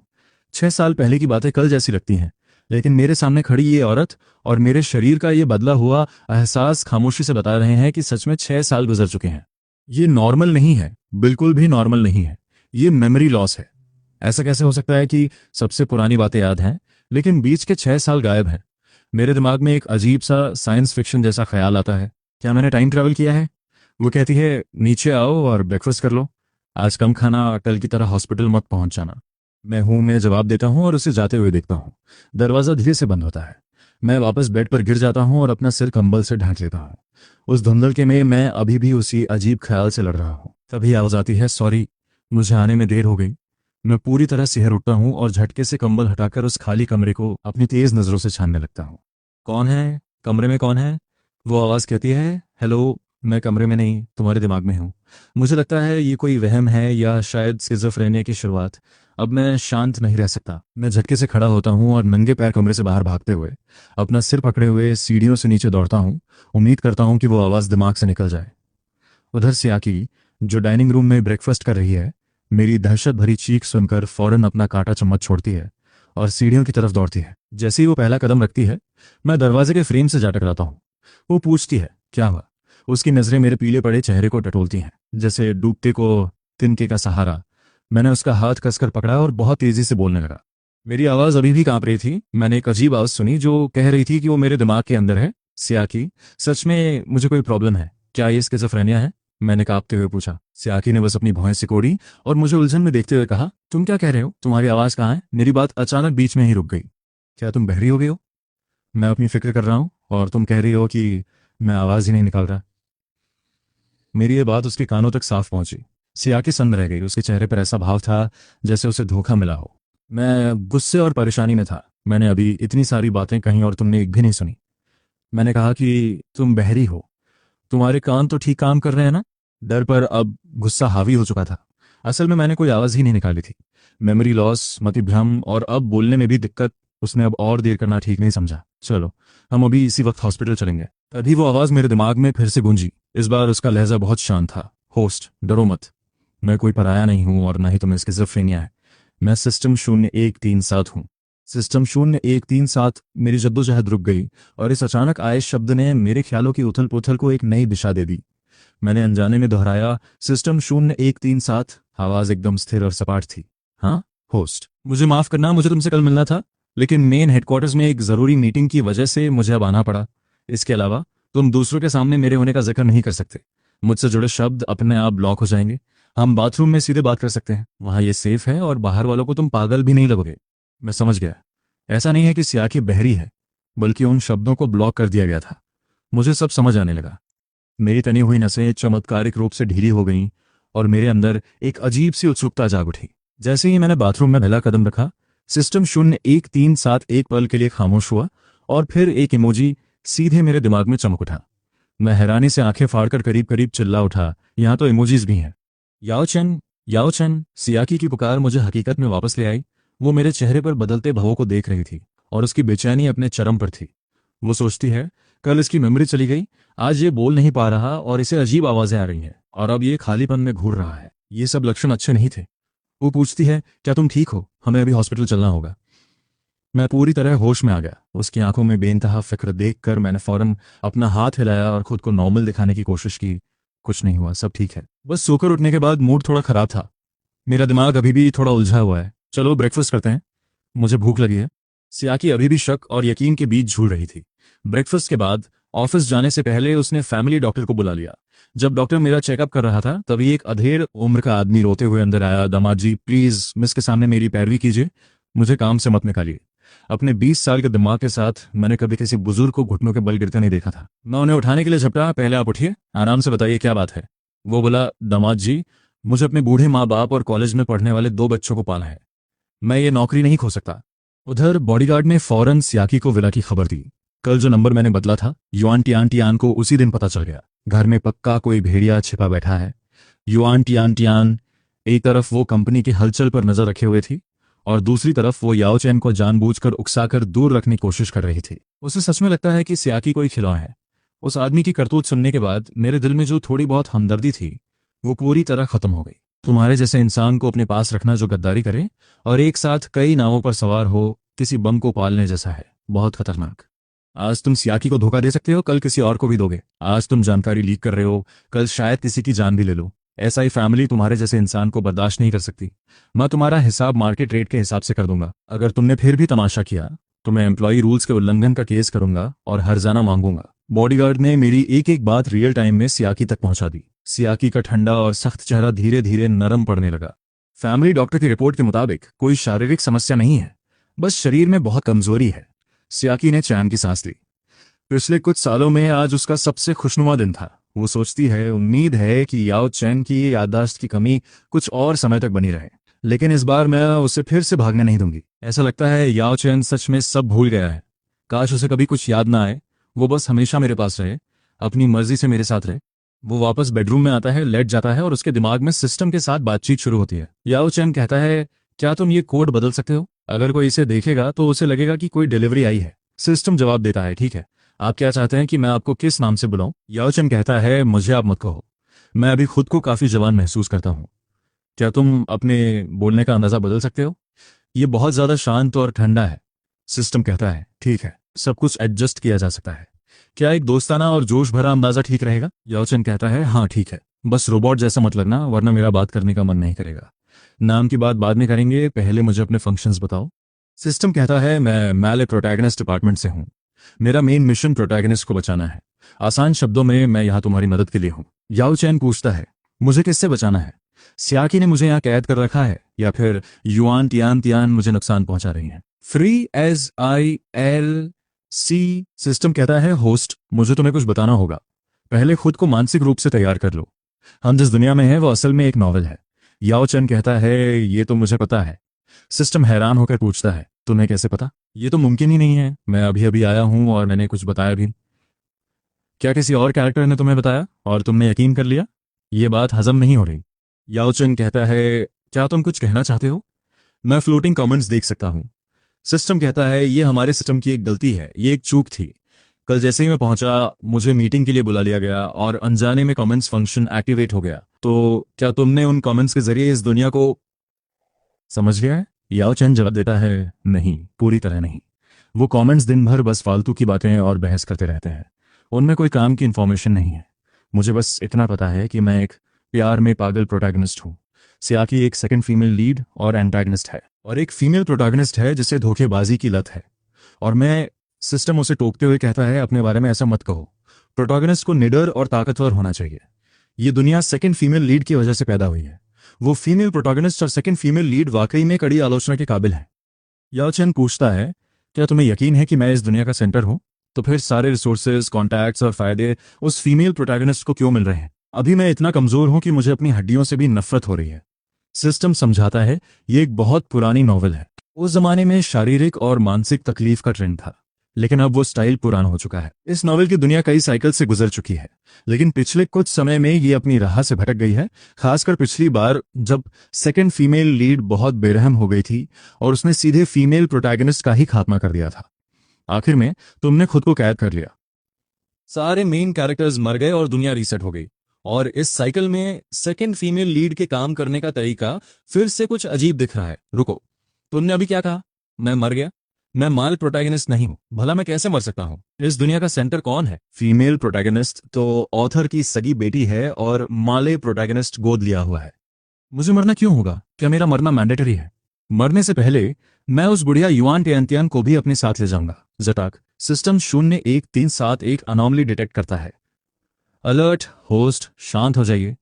हम सिस्टम यहाँ आपकी मदद के लिए हैं ताकि आप एक हैप्पी एंडिंग तक पहुंच सकें। अगर ओरिजिनल प्लॉट को ठीक करने का मतलब यह है कि मेरा यान टियान के साथ एक खूबसूरत अंत हो, तो मैं अभी जाकर उसे जन से मारना पसंद करूंगा। यह अंत किसे बेवकूफ बना रहा है? ऐसी औरत भला किसे पसंद आएगी? कोई अपनी पूरी जिंदगी उसके साथ कैसे बिता सकता है? शांत हो जाइए। पूरा माले प्रोटैगनिस्ट डिपार्टमेंट हाई अलर्ट पर है और अब पुराने दौर वाला तरीका नहीं चलता। आप अपना अंत खुद तय कर सकते हैं। आप चुन सकते हैं कि सेकंड फीमेल लीड ही मेन लीड बने, या फिर आप बिना किसी पार्टनर के एक ग्रेट प्रोटोगोनिस्ट वाला रास्ता चुने। ये बेहतर है। मुझे एक खुशहाल और पूरा अंत चाहिए। मैं तुम्हारा नाम तुआन रखूंगा, कैसा लगा? ठीक है होस्ट, हमारा मकसद खुशी और पूर्णता है, उम्मीद है हमारा साथ अच्छा रहेगा। तुमने अभी तक ये नहीं बताया कि तुम्हारे फंक्शंस क्या है, तुम मेरी मदद कैसे करोगे? ये फ्लोटिंग कमेंट्स वाला फीचर जितनी मदद करता है उतनी ही मुसीबत भी है। वो दिन भर बहस करते रहते हैं और सब कुछ बर्बाद कर देते हैं। हुआन युआन माफी मांगता है। आई एम सॉरी होस्ट, मैं इसे अभी डीएक्टिवेट कर देता हूँ। अगर भविष्य में आप इन्हें देखना चाहें तो अपनी कॉन्शियसनेस में दोबारा एक्टिवेट कर सकते हैं। अपनी खुशी पाने के लिए आपको मेन लाइन को पूरा करना होगा। हर स्टेज पार करने पर रिवॉर्ड्स अनलॉक होंगे। आखिरी ग्रैंड प्राइज है साथ में बूढ़े होना। अगर आपका कोई पार्टनर नहीं है तो आप अकेले ही शांति से अपनी जिंदगी के आखिरी पड़ाव तक पहुंच सकते हैं। साथ में बूढ़े होना भी एक ग्रैंड प्राइज माना जाता है। क्या होगा अगर मेरी किस्मत खराब हुई और जिस इंसान को मैंने चुना उसने मुझे धोखा दे दिया? आप उसे किसी भी वक्त बदल सकते हैं। जो नया इंसान आप चुनेंगे उसे ही ये ग्रैंड प्राइज मिलता रहेगा। प्रोटैगनिस्ट का सिस्टम हमेशा प्रोटैगनिस्ट को ही प्रायोरिटी देगा। मैं काफी संतुष्ट हूँ। मेरा एक और सवाल है। 2 दिन पहले मैं यूनिवर्सिटी में था और अब मेरी शादी को 4 साल हो चुके हैं। ऐसा क्यों? ठीक है, मुझे कोई बहाना बनाने दीजिए। नहीं, बहाना नहीं, मुझे एक्सप्लेन करने दीजिए। कहानी की शुरुआत में मैं आपको हेडक्वार्टर्स ले गया था ताकि आपको एंशिएंट एंड से कनेक्ट कर सकूं। जाहिर है नॉवेल के कैरेक्टर्स के पास हेडक्वार्टर्स की कोई यादें नहीं होती। सिस्टम अपडेट करने में मुझे बहुत ज्यादा वक्त लग गया। हमें 6 साल पहले ही पहुंच जाना चाहिए था, लेकिन हेडक्वार्टर्स का नेटवर्क बहुत स्लो था, जिसकी वजह से मेरा अपडेट डिले हो गया। हेडक्वार्टर्स का एक दिन इस छोटी दुनिया के 1 साल के बराबर होता है। मैं वापस उसी पल में आना चाहता था जब आपकी शादी हुई थी, लेकिन मैं नहीं आ पाया और हम आज के इस बदतर हालात में पहुंच गए। शारीरिक और मानसिक रूप से मेरा बहुत नुकसान हुआ है। मैं एक यूनिवर्सिटी स्टूडेंट हूँ, तुम भी, लेकिन तुम बहुत अनभरोसेमंद हो। तुमने अपने अपडेट से क्या हासिल किया? मैं इसी साल का हूँ, यूनिवर्सिटी से अभी अभी ग्रेजुएट हुआ एक नया सिस्टम। आप मेरे पहले होस्ट हैं। क्या क्या तुम भरोसे के लायक हो? वैसे भी मैं खुद भी बहुत ज्यादा भरोसेमंद नहीं हूँ। मुझे तुम्हारी काबिलियत पर शक होने लगा है। मुझे खुद पर भरोसा है, मुझे यकीन है कि आप खुश रहेंगे। मैंने पूछा, इस दुनिया ने बिना किसी वजह के 6 साल खो दिए हैं। क्या मैं उन 6 सालों के दौरान यहाँ था या नहीं? लेकिन इस दुनिया में मैं हूँ और ये नोवेल के प्लॉट को फॉलो कर रही है। वो 6 साल वर्ल्ड प्रोग्राम के एग्जीक्यूशन में बीते थे, जिसे आमतौर पर ऑटोमेटिक कंट्रोल कहा जाता है। क्योंकि अगर सब कुछ ऑटोमेटिकली कंट्रोल हो सकता है तो उन्हें मेरी जरूरत ही क्या है? थियरी के हिसाब से इस नॉवल का प्लॉट ऐसा है कि मैं भी इसी रास्ते पर चलता, ऑटोमेटिक कंट्रोल भी इसी प्रोग्राम को फॉलो करता। तो फिर मुझमें और उसमें क्या फर्क है? साथ ही ये मेरी अपनी पर्सनालिटी से बहुत अलग है। ये वैसा बिल्कुल नहीं लगता जैसा मैं करता। फर्क यह है कि ऑटोमेटिक कंट्रोल वाला शरीर चोट तो खाता है, लेकिन उसे दर्द महसूस नहीं होता।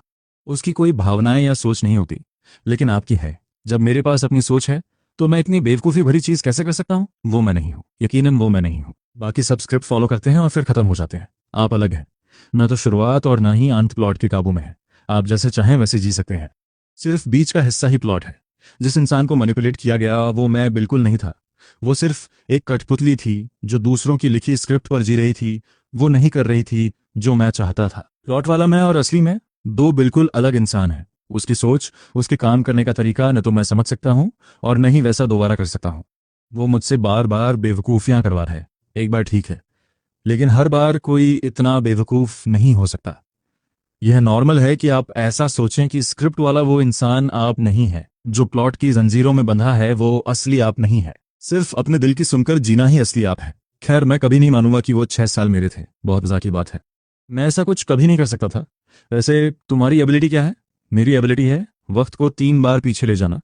अभी 6 साल पीछे चलो। हम मिशन की शुरुआत 6 साल पहले से करेंगे। टाइम रिवाइंड सिर्फ थोड़े समय के लिए ही हो सकता है, ठीक है? इस एबिलिटी को अभी के लिए बचा कर रखते हैं। मेन मिशन के स्टेज रिवॉर्ड्स क्या हैं? तुम कहते हो कि ये मेन कैरेक्टर है, मतलब मेन मिशन के अलावा साइड मिशंस भी होंगे, है ना? रिवॉर्ड एक सरप्राइज बॉक्स है जिसमें से कुछ भी निकल सकता है। मुझे भी नहीं पता। साइड मिशंस उन कैरेक्टर्स के हिसाब से रैंडमली मिलते हैं जिनसे आप मिलते हैं। आप उन्हें पूरा करना चाहें या नहीं, ये आपकी मर्जी है। ये काफी इंटरेस्टिंग लगा है। एसआई ग्रुप उस प्रोजेक्ट को जीतने में कामयाब रहा। उन्हें एक सुरक्षित और मुनाफे वाला प्रोजेक्ट मिल गया, जिसका मतलब है कि मुश्किल दौर से गुजर रही कई कंपनियों के बीच एसआई ग्रुप अब सबसे आगे निकल जाएगा। जिस रात युआन तियान को रिजल्ट पता चला, उसने खुद को युआन बिल्डिंग में बंद कर लिया। आखिरी मंजिल पर प्रेसिडेंट के ऑफिस में पूरे फ्लोर पर वो अकेला था। बिडिंग के रिजल्ट वाला नोटिफिकेशन मेल अभी भी कंप्यूटर की स्क्रीन पर ठंडी नजरों से उसे देख रहा था। उसका एक एक शब्द सुई की तरह उसकी आंखों में चुभ रहा था। वो धीरे से खड़ा हुआ, फ्लोर टू सीलिंग वाली खिड़की की तरफ बढ़ा और एक एक चमकते हुए नजारों को देखने लगा। ये बिजनेस का वो इलाका था जिसे वो जल्द ही अपने कब्जे में समझ रहा था, लेकिन इस वक्त वो उसकी नाकामी का मजाक उड़ाता हुआ लग रहा था। उसने पागलों की तरह चीजें तोड़नी शुरू कर दी। अपना गुस्सा निकालने के बाद सूट पहने हुए वो मलबे के बीच खड़ा हो गया। बाल बिखरे हुए थे, माथे पर पसीने की बूंदें जमी थीं, और तभी उसके फोन की स्क्रीन जल उठी। स्क्रीन पर उसके मंगेतर ईबाई की कॉल आ रही थी। उसने जवाब नहीं दिया, बस चमकते हुए नाम को घूरता रहा। उसकी निगाहें जम चुकी थीं। 3 महीने पहले सरकारी टेंडर जीतने और परिवार और डू यान त्यान के 51% शेयर्स हासिल करने के लिए उसने ईबाई के साथ एक अग्रीमेंट साइन किया था। अगर प्रोजेक्ट सफल होता तो परिवार 15% शेयर्स बांट देता। अगर वो फेल हुआ तो उसे 3 साल में 20% सालाना ब्याज के साथ उसे वापस खरीदना होगा, अपने खुद के 8% ओरिजिनल शेयर्स को गारंटी के तौर पर रखकर। साथ ही उसने अपने पिता जॉन फेंटाई से एक बड़ा वादा भी किया था। हालांकि युआन फेंटाई काम से रिटायर हो चुके थे, लेकिन असली ताकत उन्हीं के पास थी और वो सिर्फ काबिलियत देखते थे, रिश्तों को नहीं। वैसे भी उनके बहुत सारे बच्चे थे, यहाँ तक कि नाजायज भी। इस बार युआन टियान की हार ने उसकी पोजीशन को पूरी तरह हिलाकर रख दिया। उस सुबह हुआन टियान ने खुद को संभालने की कोशिश की और दोबारा रफ्तार पकड़ने की ठानी। उसने कई छोटी और मंझोली टेक कंपनियों से कांटेक्ट किया जिनके साथ उसने पहले काम किया था, और कुछ नए प्रोजेक्ट्स को बढ़ावा देना शुरू किया, इस उम्मीद में कि शॉर्ट टर्म रिजल्ट से वो अपने पिता का भरोसा फिर से जीत पाएगा। दोपहर में यीबाई के पिता जेम्प की कॉल उम्मीद के मुताबिक आ गई। दबाव और धमकियों के बाद युआन टियान के चेहरे की मुस्कान पल भर में गायब हो गई। उसकी नजरों में खौफनाक ठंडक थी। कुछ सेकंड्स बाद फोन को जोर से ऑफिस की टेबल पर पटक दिया गया। बूढ़ा लोमड़ी, इस वक्त हर कोई मुझे कुचल देना चाहता है। सरकारी प्रोजेक्ट जीतने की वजह से एसआई ग्रुप और भी ज्यादा बिजी हो गई थी, लेकिन सियाकी कितनी भी व्यस्त क्यों ना हो, वो हर घंटे बॉडीगार्ड द्वारा भेजे गए मेरे घर के अपडेट्स को तुरंत चेक करती थी। मुझे कमरे से बाहर निकले हुए 3 घंटे हो चुके थे। सियाकी हमेशा मेरा बहुत ध्यान रखती थी। वो बेचैन हो गई, उसे लगा कि कुछ गड़बड़ है। जब बच्चा चुप होता है तो यकीनन वो कोई शरारत की योजना बना रहा होता है। उसने बॉडीगार्ड को दरवाजा खटखटाने का ऑर्डर दिया। हवेली में जाओ और देखो कि छोटा मालिक क्या कर रहा है। छोटे मालिक, क्या आप अंदर हैं? मैं खेल रहा हूँ। क्या बात है? छोटा मालिक खेल रहा है, सब ठीक है। ये सुनकर कि मैं ठीक हूँ, सियाकी को सुकून मिला। आने वाले दिनों में वो दिन भर कंपनी में काम करती और मैं घर पर गेम खेलता रहता। इस दौरान अगर मैं बाहर जाना चाहता तो सियाकी हमेशा मना कर देती। रात में हम दोनों एक जंजीर से बंधे होते थे, बड़े से बिस्तर के 2 कोनों पर लेटे हुए, एक दूसरे से 1 मीटर दूर। बस एक ही दिक्कत थी, जल्दी वजन बढ़ाने के चक्कर में मैं दिन में कई बार खाता था और सोने से पहले भी। रात में जब मैं बाथरूम जाता तो सियाकी की नींद खुल जाती। आधी रात को जागने की वजह से उसकी नींद और खराब हो गई। धीरे धीरे एसआई कंपनी में यह अफवाह फैलने लगी कि मैं उनकी प्रेसिडेंट को पागल कर रहा हूँ। यान टियान अपने पिता का भरोसा फिर से पाना चाहता था, इसलिए उसने छोटी कंपनियों के साथ काम करना शुरू कर दिया। टेंडर के दौरान मेरा अपमान करना और मुझे बदनाम करना उसे शुरू में बहुत परेशान कर रहा था, लेकिन उसने सोचा कि आखिर में मैंने उसकी बात मान ली थी और सियाकी को रोक लिया था। उसे खेल में शामिल होने से रोक दिया। उसे लगा कि मैं अभी भी उसके दिल में हूं और मैं बस थोड़े खराब मूड में था। अफसोस कि उसके साथी किसी काम के नहीं थे। भले ही सियाकी वहां नहीं गई, फिर भी प्रोजेक्ट हाथ से निकल गया। बाद में उसे पता चला कि मैं उसकी मदद करने के चक्कर में हॉस्पिटल पहुंच गया था, तो उसने वक्त निकालकर मुझे अपनी चिंता जताते हुए एक मैसेज भेजा। मैंने कोई जवाब नहीं दिया। उसे लगा कि मुझे कैद कर लिया गया है और इसीलिए मेरा कॉन्टैक्ट टूट गया है। इसलिए उसने मेरे पुराने फ़ोन नंबर पर कई मैसेजेस भेजे ताकि बाद में उन्हें सबूत के तौर पर इस्तेमाल कर सके। मुझे इस दुनिया में आए हुए अब आधा महीना बीत चुका था। इन दिनों की कैद ने मेरी शुरुआती उत्सुकता को खत्म कर दिया था। हर रोज जब मैं आंखें खोलता तो मुझे वही आलीशान और ठंडा बेडरूम दिखता। मैं दूसरों की जिंदगी के शॉर्ट वीडियोस देखता रहता, उंगलियों को तब तक स्लाइड करता जब तक जोड़ों में दर्द न होने लगे। मैं बिस्तर पर लेट गया, फोन को एक तरफ फेंका और सिस्टम को आवाज दी। सिस्टम, क्या मेन और साइड मिशंस एक्टिवेट किए जा सकते हैं? मुझे यहाँ एक इंसान तक नहीं दिखता। दिन भर कैद होकर गेम खेलते खेलते मैं अब बोर हो रहा हूँ। होस्ट, क्यों ना हम चुपके से भाग निकले? अगर मैं बाहर निकला तो ये बिल्कुल ओरिजिनल प्लॉट जैसा ही होगा। ओरिजिनल प्लॉट में सियाकी मुझे कैद करती है, मैं भागने की कोशिश करता हूँ, फिर युआन टियान मुझे जख्मी कर देता है और सियाकी मुझे दोबारा पकड़ लेती है। मैं इतना कमजोर हूं कि रास्ते में ही दम तोड़ सकता हूं। तुम सही कह रहे हो। तो पहले अपनी सेहत ठीक करो, सेहत ही सब कुछ है। मिशन चाहे कोई भी हो, आपको एक अच्छी फिजिकल कंडीशन की जरूरत है। सेहत ठीक करने की बात आई है तो होस्ट, अगर आप दोबारा एक नॉर्मल वेट हासिल कर लेते हैं तो आप हैप्पीनेस गोल के पहले स्टेज को पूरा कर लेंगे। क्या कहा? सेहत ठीक करना भी एक गोल है? हाँ, एक हैप्पी एंडिंग के लिए पहले शारीरिक और मानसिक रूप से स्वस्थ होना जरूरी है। सेहत का स्टैंडर्ड क्या है? कम से कम कई इंडिकेटर्स को हेल्थ स्टैंडर्ड पूरा करना होगा, बिना किसी दूसरी बीमारी के। मेल प्रोटैगनिस्ट, आपके लिए इसका मतलब सिर्फ वजन बढ़ाना है। मैंने आधे महीने तक मेहनत की और सिर्फ 3 या 4 किलो वजन बढ़ा पाया। मेल प्रोटैगनिस्ट, आपकी हाइट 188.8 है, कम से कम वजन 140 होना चाहिए। इससे कम होना सेहतमंद नहीं है। मैंने खुद को देखा, मैं लकड़ी जैसा दुबला था और मैं सिर हिलाया। मैंने फोन छोड़ दिया। आज से मैं थोड़ा ज्यादा खाऊंगा। रुको, सीढ़ियों से नीचे उतरते हुए मुझे मिसेस वैन मिलती है।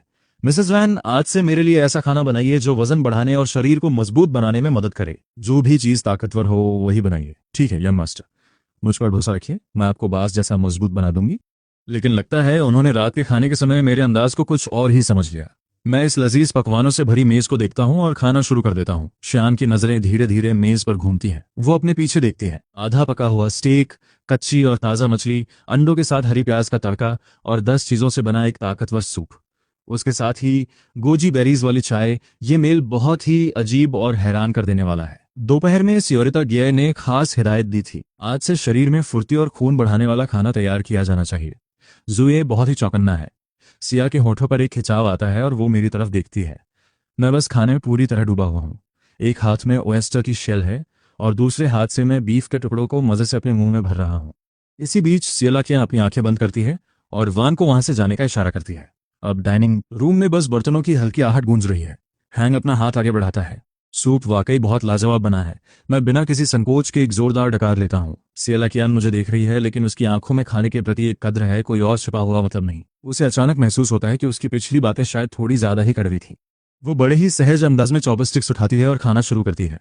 खाने की रफ्तार बहुत तेज है। मैं कहता हूँ, इतना सारा खाना है, अगर तुम नहीं खाओगे तो मैं सब खत्म कर दूंगा। ये कहते ही मैं अपने लिए एक बाउल भर सूप निकालता हूँ। वजन बढ़ाने का मेरा इरादा बिल्कुल पक्का है। सियला कियान मुझे इतनी तेजी से खाते देखकर फिर से हैरान रह जाती है। वांग उसे टोकते हुए कहता है, इतना ज्यादा मत खाओ, कहीं ओवर ईटिंग की वजह से फिर से हॉस्पिटल ना जाना पड़ जाए। मैं मन ही मन सोचता हूँ, ऐसा कुछ नहीं होगा। मैं बड़ी खुशी से हिसाब लगा रहा हूँ कि इस खाने से मेरा वजन कितना बढ़ेगा। मैं अपनी डाइट को रियल टाइम में मॉनिटर कर रहा हूँ। अभी मैं अपनी लिमिट से काफी दूर हूँ। मैं जानता हूँ मैं क्या कर रहा हूँ और तभी मैं प्याज का एक और टुकड़ा उठा लेता हूँ। सियला कियान मुझे इतनी भूख के साथ खाते देख खुद भी ज्यादा खाने लगती है। धीरे धीरे रात और गहरी हो जाती है। वो बिस्तर पर मुझसे बस 1 मीटर की दूरी पर लेटी है। उसके शरीर का तापमान सामान्य से ज्यादा है और उसके अंदर जज्बातों का एक तूफान सुलग रहा है। आजकल अचन चैन का अंदाज बिल्कुल वैसा ही है जैसा सालों पहले हुआ करता था। ये कोई दिखावा नहीं रखता। इतनी बेफिक्री और सादगी का नाटक कोई इतने लंबे समय तक नहीं कर सकता। सियाकी सोचना चाहते हुए भी 20 साल पुरानी यादों में चली जाती है। वो यादें, वो पुरानी मोहब्बत जो याददाश्त खोने के बाद कहीं दब गई थी, अब फिर से जिंदा हो रही है। उसका बेचैन दिल एक बार फिर पुरानी आग में जलने लगा है। लेकिन मैं उसकी इस अंदरूनी कशमकश का अंदाजा नहीं लगा पा रहा था। शुरुआत में मुझे उसके साथ एक ही कमरे में सोने से परहेज था, लेकिन आधा महीना साथ रहने के बाद मैं भी मान गया। सियला बस मुझे अजनबियों से दूर रखकर मेरी हिफाजत करना चाहती थी। इसके अलावा उसका कोई और गलत इरादा नहीं लगता था। इसी तरह एक हफ्ता और बीत गया। चूंकि मैं रोज भरपेट खाना खा रहा था, मेरा वजन काफी बढ़ गया था। मेरे दुबले पतले हाथ पैर अब भरने लगे थे। एक सुबह मैंने चुपके से वेटिंग स्केल पे अपना वजन चेक किया। सुई 110 पाउंड्स पर जाकर ठहर गई। मैं शीशे में खुद को देखकर मुस्कुराने लगा। लेकिन सियाकियान, जो मेरी इस तरक्की को देख रही थी, उसे ऐसा लग रहा था जैसे उसके अंदर कोई खामोश आग जल रही हो। शुरू में तो वो बस रात भर बिस्तर पर करवटें बदलती रहती। उसका शरीर मजबूत था, लेकिन ये बेचैनी उसे तड़पा रही थी। वो अक्सर आधी रात को जाग जाती और हल्की रोशनी में बस बगल में सो रहे मुझे निहारती रहती। मैं बिल्कुल बेखबर गहरी नींद में सोया रहता। मुझे इतनी मासूमियत से सोता देख उसके दिल की वो जलन और तपिश आखिर में हार मान लेती। वो मुझे नींद से जगाना नहीं चाहती थी और ना ही खुद को किसी ठंडे पानी के शावर के लिए मजबूर करना चाहती थी। एक और रात, जब गर्मी और बेचैनी बर्दाश्त से बाहर हुई, सेलाकियन ने धीरे से चादर हटाई, चाबियां ली और अपनी जंजीर खोल दी। नींद में ही मैं उसकी तरफ मुड़ा और मेरी स्किम्स के हाथ से छू गई। वो घबराकर लगभग भागते हुए बाथरूम की तरफ गई ताकि उन अजीब ख्यालों से पीछा छुड़ा सके। आज सुबह जब मेरी आंख खुली, मुझे जरा भी अंदाज नहीं था कि रात को क्या हुआ था। मैं रोज की तरह उठा और नीचे नाश्ता करने चला गया। सियाकी मुझे दिन ब दिन बेहतर होता देख अंदर ही अंदर बहुत खुश थी। मैं कहता हूँ, घर पर रहना बहुत बोरिंग है, मुझे बाहर जाना है और एक नौकरी ढूंढनी है। मैं इस तरह तुम्हारे घर पे नहीं बैठा रह सकता। मेरी ऐसी बातें सुनकर सियाकी अपनी हंसी नहीं रोक पाती। अच्छे अभी भी वैसा ही है, जब वो अपनी जिद पर आता है तो खुद को भी नहीं छोड़ता। मैं फिर कहता हूँ, मैं जानता हूँ तुम नहीं चाहती कि मैं बाहर जाऊं, लेकिन घर पे बैठे बैठे मुझे जंग लग रहा है। अब मैं वो याओचन नहीं हूँ जो एक औरत के लिए जीने मरने को तैयार था। मैं 20 साल का याओचन चैन हूँ। मुझे मेहनत करनी है, आगे बढ़ना है और खुद को साबित करना है। मुझे काम चाहिए, कोई भी काम चलेगा। अगर मुझे कुछ नहीं आता तो मैं सीख लूंगा। मैं कोई पालतू कुत्ता या बिल्ली नहीं हूँ जो बस घर पे पड़ा रहे। मन ही मन एक आवाज गूंजती है, तुम वाकई लाजवाब हो, ये असली तुम हो। जो तुम कहानी के जाल में फंसे थे वो तुम नहीं थे। देखो दानमो तुम्हारी कितनी तारीफ कर रहा है। मैं अपनी जिंदगी का मालिक खुद बनना चाहता हूँ। मुझे बहुत महान नहीं बनना, बस अपने फैसले खुद लेकर हक चाहिए। मैं काम करना चाहता हूँ और समाज का हिस्सा बनना चाहता हूँ। सियाकी कहती है, ठीक है, तुम मेरे असिस्टेंट बनोगे, तुम हर जगह मेरे पीछे रहोगे, इसके अलावा और कोई रास्ता नहीं है। इसके बाद वो थोड़ी चिढ़ जाती है और गुस्से में कहती है, क्या देख रहे हो, ये कैसा चेहरा बनाया हुआ है, क्या एटीट्यूड है ये। मैं कहता हूँ ठीक है, मुझे मंजूर है। ये सोचकर खुशी हो रही है कि मैं तुम्हारे साथ 24 घंटे रहूंगा। वो कहती है, खुश होने की जरूरत नहीं है, मुझे बस डर है कि तुम काम के बहाने उस युआंटियाना से मिलने ना चले जाओ और फिर मुझे तुम्हें चाहने आना पड़े। सच कहूं तो मुझे नहीं लगता कि मैं वाकई सियाकी को पसंद कर पाऊंगा। हमारा रिश्ता हमेशा से नोक झोंक वाला रहा है। 20 सालों से हम वो बातें बिना लड़े नहीं कर पाए। मुझे समझ नहीं आता कि उसने वो फैसला क्यों लिया। क्या सियाकी भी युआन तियान तियान की तरह बीमार है, जिसे किसी के मरने के बाद ही अपने एहसासों की कद्र होती है। खैर, मैं कहता हूँ ठीक है, मैं तुम्हारा असिस्टेंट बनूंगा। जब वो काली गाड़ी एसआई कॉरपोरेशन के मेन गेट पर रुकी तो आते जाते कर्मचारियों की रफ्तार थम गई। कार का दरवाजा खुला और पहले उन बॉस उतरी, वो ठंडी और शांत प्रेसिडेंट, जिसकी चमक से पूरा नजारा बदल गया। सबकी नजरें तुरंत मुझ पर टिक गईं, जो उसके बिल्कुल बगल में खड़ा था। सियाकी ने आसपास की नजरों की परवाह किए बिना मेरा हाथ पकड़ा और एग्जीक्यूटिव एलिवेटर की तरफ बढ़ गई। ऑफिस में फुसफुसाहटें तेज हो गई। कुछ हिम्मत वाले कर्मचारियों ने फोन निकाले और एसआई कॉरपोरेशन के गॉसिप ग्रुप में मैसेज की झड़ी लगा दी। कर्मचारी आपस में गॉसिप कर रहे हैं, ये क्या हो रहा है। बॉस अपने साथ एक बहुत ही हैंडसम आदमी को लेकर आई हैं। याओ चेन, जिसे सब एक हिस्टेरिक इंसान और यान टियान टियान का दीवाना समझते थे, आज प्रेसिडेंट के साथ कदम से कदम मिलाकर चल रहा था। लिफ्ट का दरवाजा खुला, पहले सियाकी बाहर निकली और फिर मैं। ऊपरी मंजिल के कर्मचारी तुरंत सीधे खड़े हो गए। सियाकी कहती है, मेरे केबिन में आओ। जुफुजो तुरंत हमारे पीछे हो लिया और बोला, गुड मॉर्निंग मिस्सी। मिस्टर यो, आपके लिए क्या हुक्म है। जुफुजो बहुत ज्यादा एक्साइटेड लग रहा था। सियाकी कहती है, इसे एक वर्क स्टेशन दो, आज से ये यहीं काम करेगा। जुफुजू को जैसे कानों पर यकीन नहीं हुआ। वो सोच रहा है, क्या मैं सपना देख रहा हूं। मिस्टर याओ, जो हमेशा कंपनी के लिए मुसीबत बनते थे, वो यहाँ काम करने आए हैं। उसने कंफर्म करने के लिए सियाकी की तरफ देखा और उसने सिर हिलाकर हामी भर दी। सियाकी कहती है, मेरे केबिन में ही एक मेज लगाओ, ये छोटे कामों से शुरुआत करेगा। मैं कहता हूं, मुझे सबके साथ बाहर बैठना है, लेकिन उसने मेरी बात अनसुनी कर दी। वो अब पूरी तरह एक डिक्टेटर की तरह बिहेव कर रही है। वो कहती है, अगर तुमने यहां से भागने की कोशिश की तो फिर कभी घर से बाहर कदम नहीं रख पाओगे। जैसे मैं केबिन से बाहर निकला, दर्जनों जिज्ञासु आंखें मेरा पीछा कर रही थीं। माहौल थोड़ा अजीब था, लेकिन मैंने मुस्कुराकर सबकी तरफ देखा। मैं आगे बढ़कर कहता हूँ, हेलो सबको, आज से हम साथ काम करेंगे। मैं यहाँ ना हूँ और मुझे ज्यादा कुछ नहीं पता, तो उम्मीद है आप लोग मेरा ख्याल रखेंगे। कर्मचारी हैरान थे कि ये इतना तमीजदार कैसे हो सकता है। मैं उनकी उन परखी हुई नजरों को नजरअंदाज करते हुए उनसे बातचीत करने लगा और माहौल थोड़ा हल्का हो गया। एक कर्मचारी ने हिम्मत जुटाकर पूछा, सॉरी, क्या हम जान सकते हैं कि आपका डायरेक्टर सी के साथ क्या रिश्ता है। मैंने बड़ी सहजता से जवाब दिया, हम बचपन के दोस्त हैं और क्लासमेट भी रह चुके हैं। सब एक साथ बोले, ओह, तो ये बात है। तभी जुफुजू लॉजिस्टिक्स टीम के साथ डेस्क और नया कंप्यूटर लेकर आया। मुझे लोगों के बीच घिरा देखकर वो रुक गया और सम्मान के साथ बोला, गायान, तुम यहाँ क्या कर रहे हो। डायरेक्टर सी के केबिन में क्यों नहीं हो। ये गायान नाम सुनते ही जैसे पूरे फ्लोर पर सन्नाटा पसर गया। सबको पता चल गया कि ये लेजेंडरी सी गायान है, जिसके डायरेक्टर सी के साथ रिश्ते बेहद खराब थे। किसी को समझ नहीं आ रहा था कि ये चल क्या रहा है। लेकिन उधर ऑफिस के स्पेशल वन वे ग्लास के पीछे सियाकी खामोश खड़ी थी। उसकी नजरें कांच को चीरती हुई मुझ पर टिकी थीं। उसकी आंखों में एक अजीब सी तड़प और कब्जा करने की चाहत थी। वो मन ही मन सोच रही है, अचन आजकल बहुत ज्यादा कहना मान रहा है। उसमें 20 साल वाली वही एनर्जी है। क्या ये वाकई बदल गया है या ये बस उसकी कोई नई चाल है। उसे जल्द से जल्द कोई रास्ता ढूंढना होगा ताकि वो अचन के चेहरे से इस नकाब को उतार सके।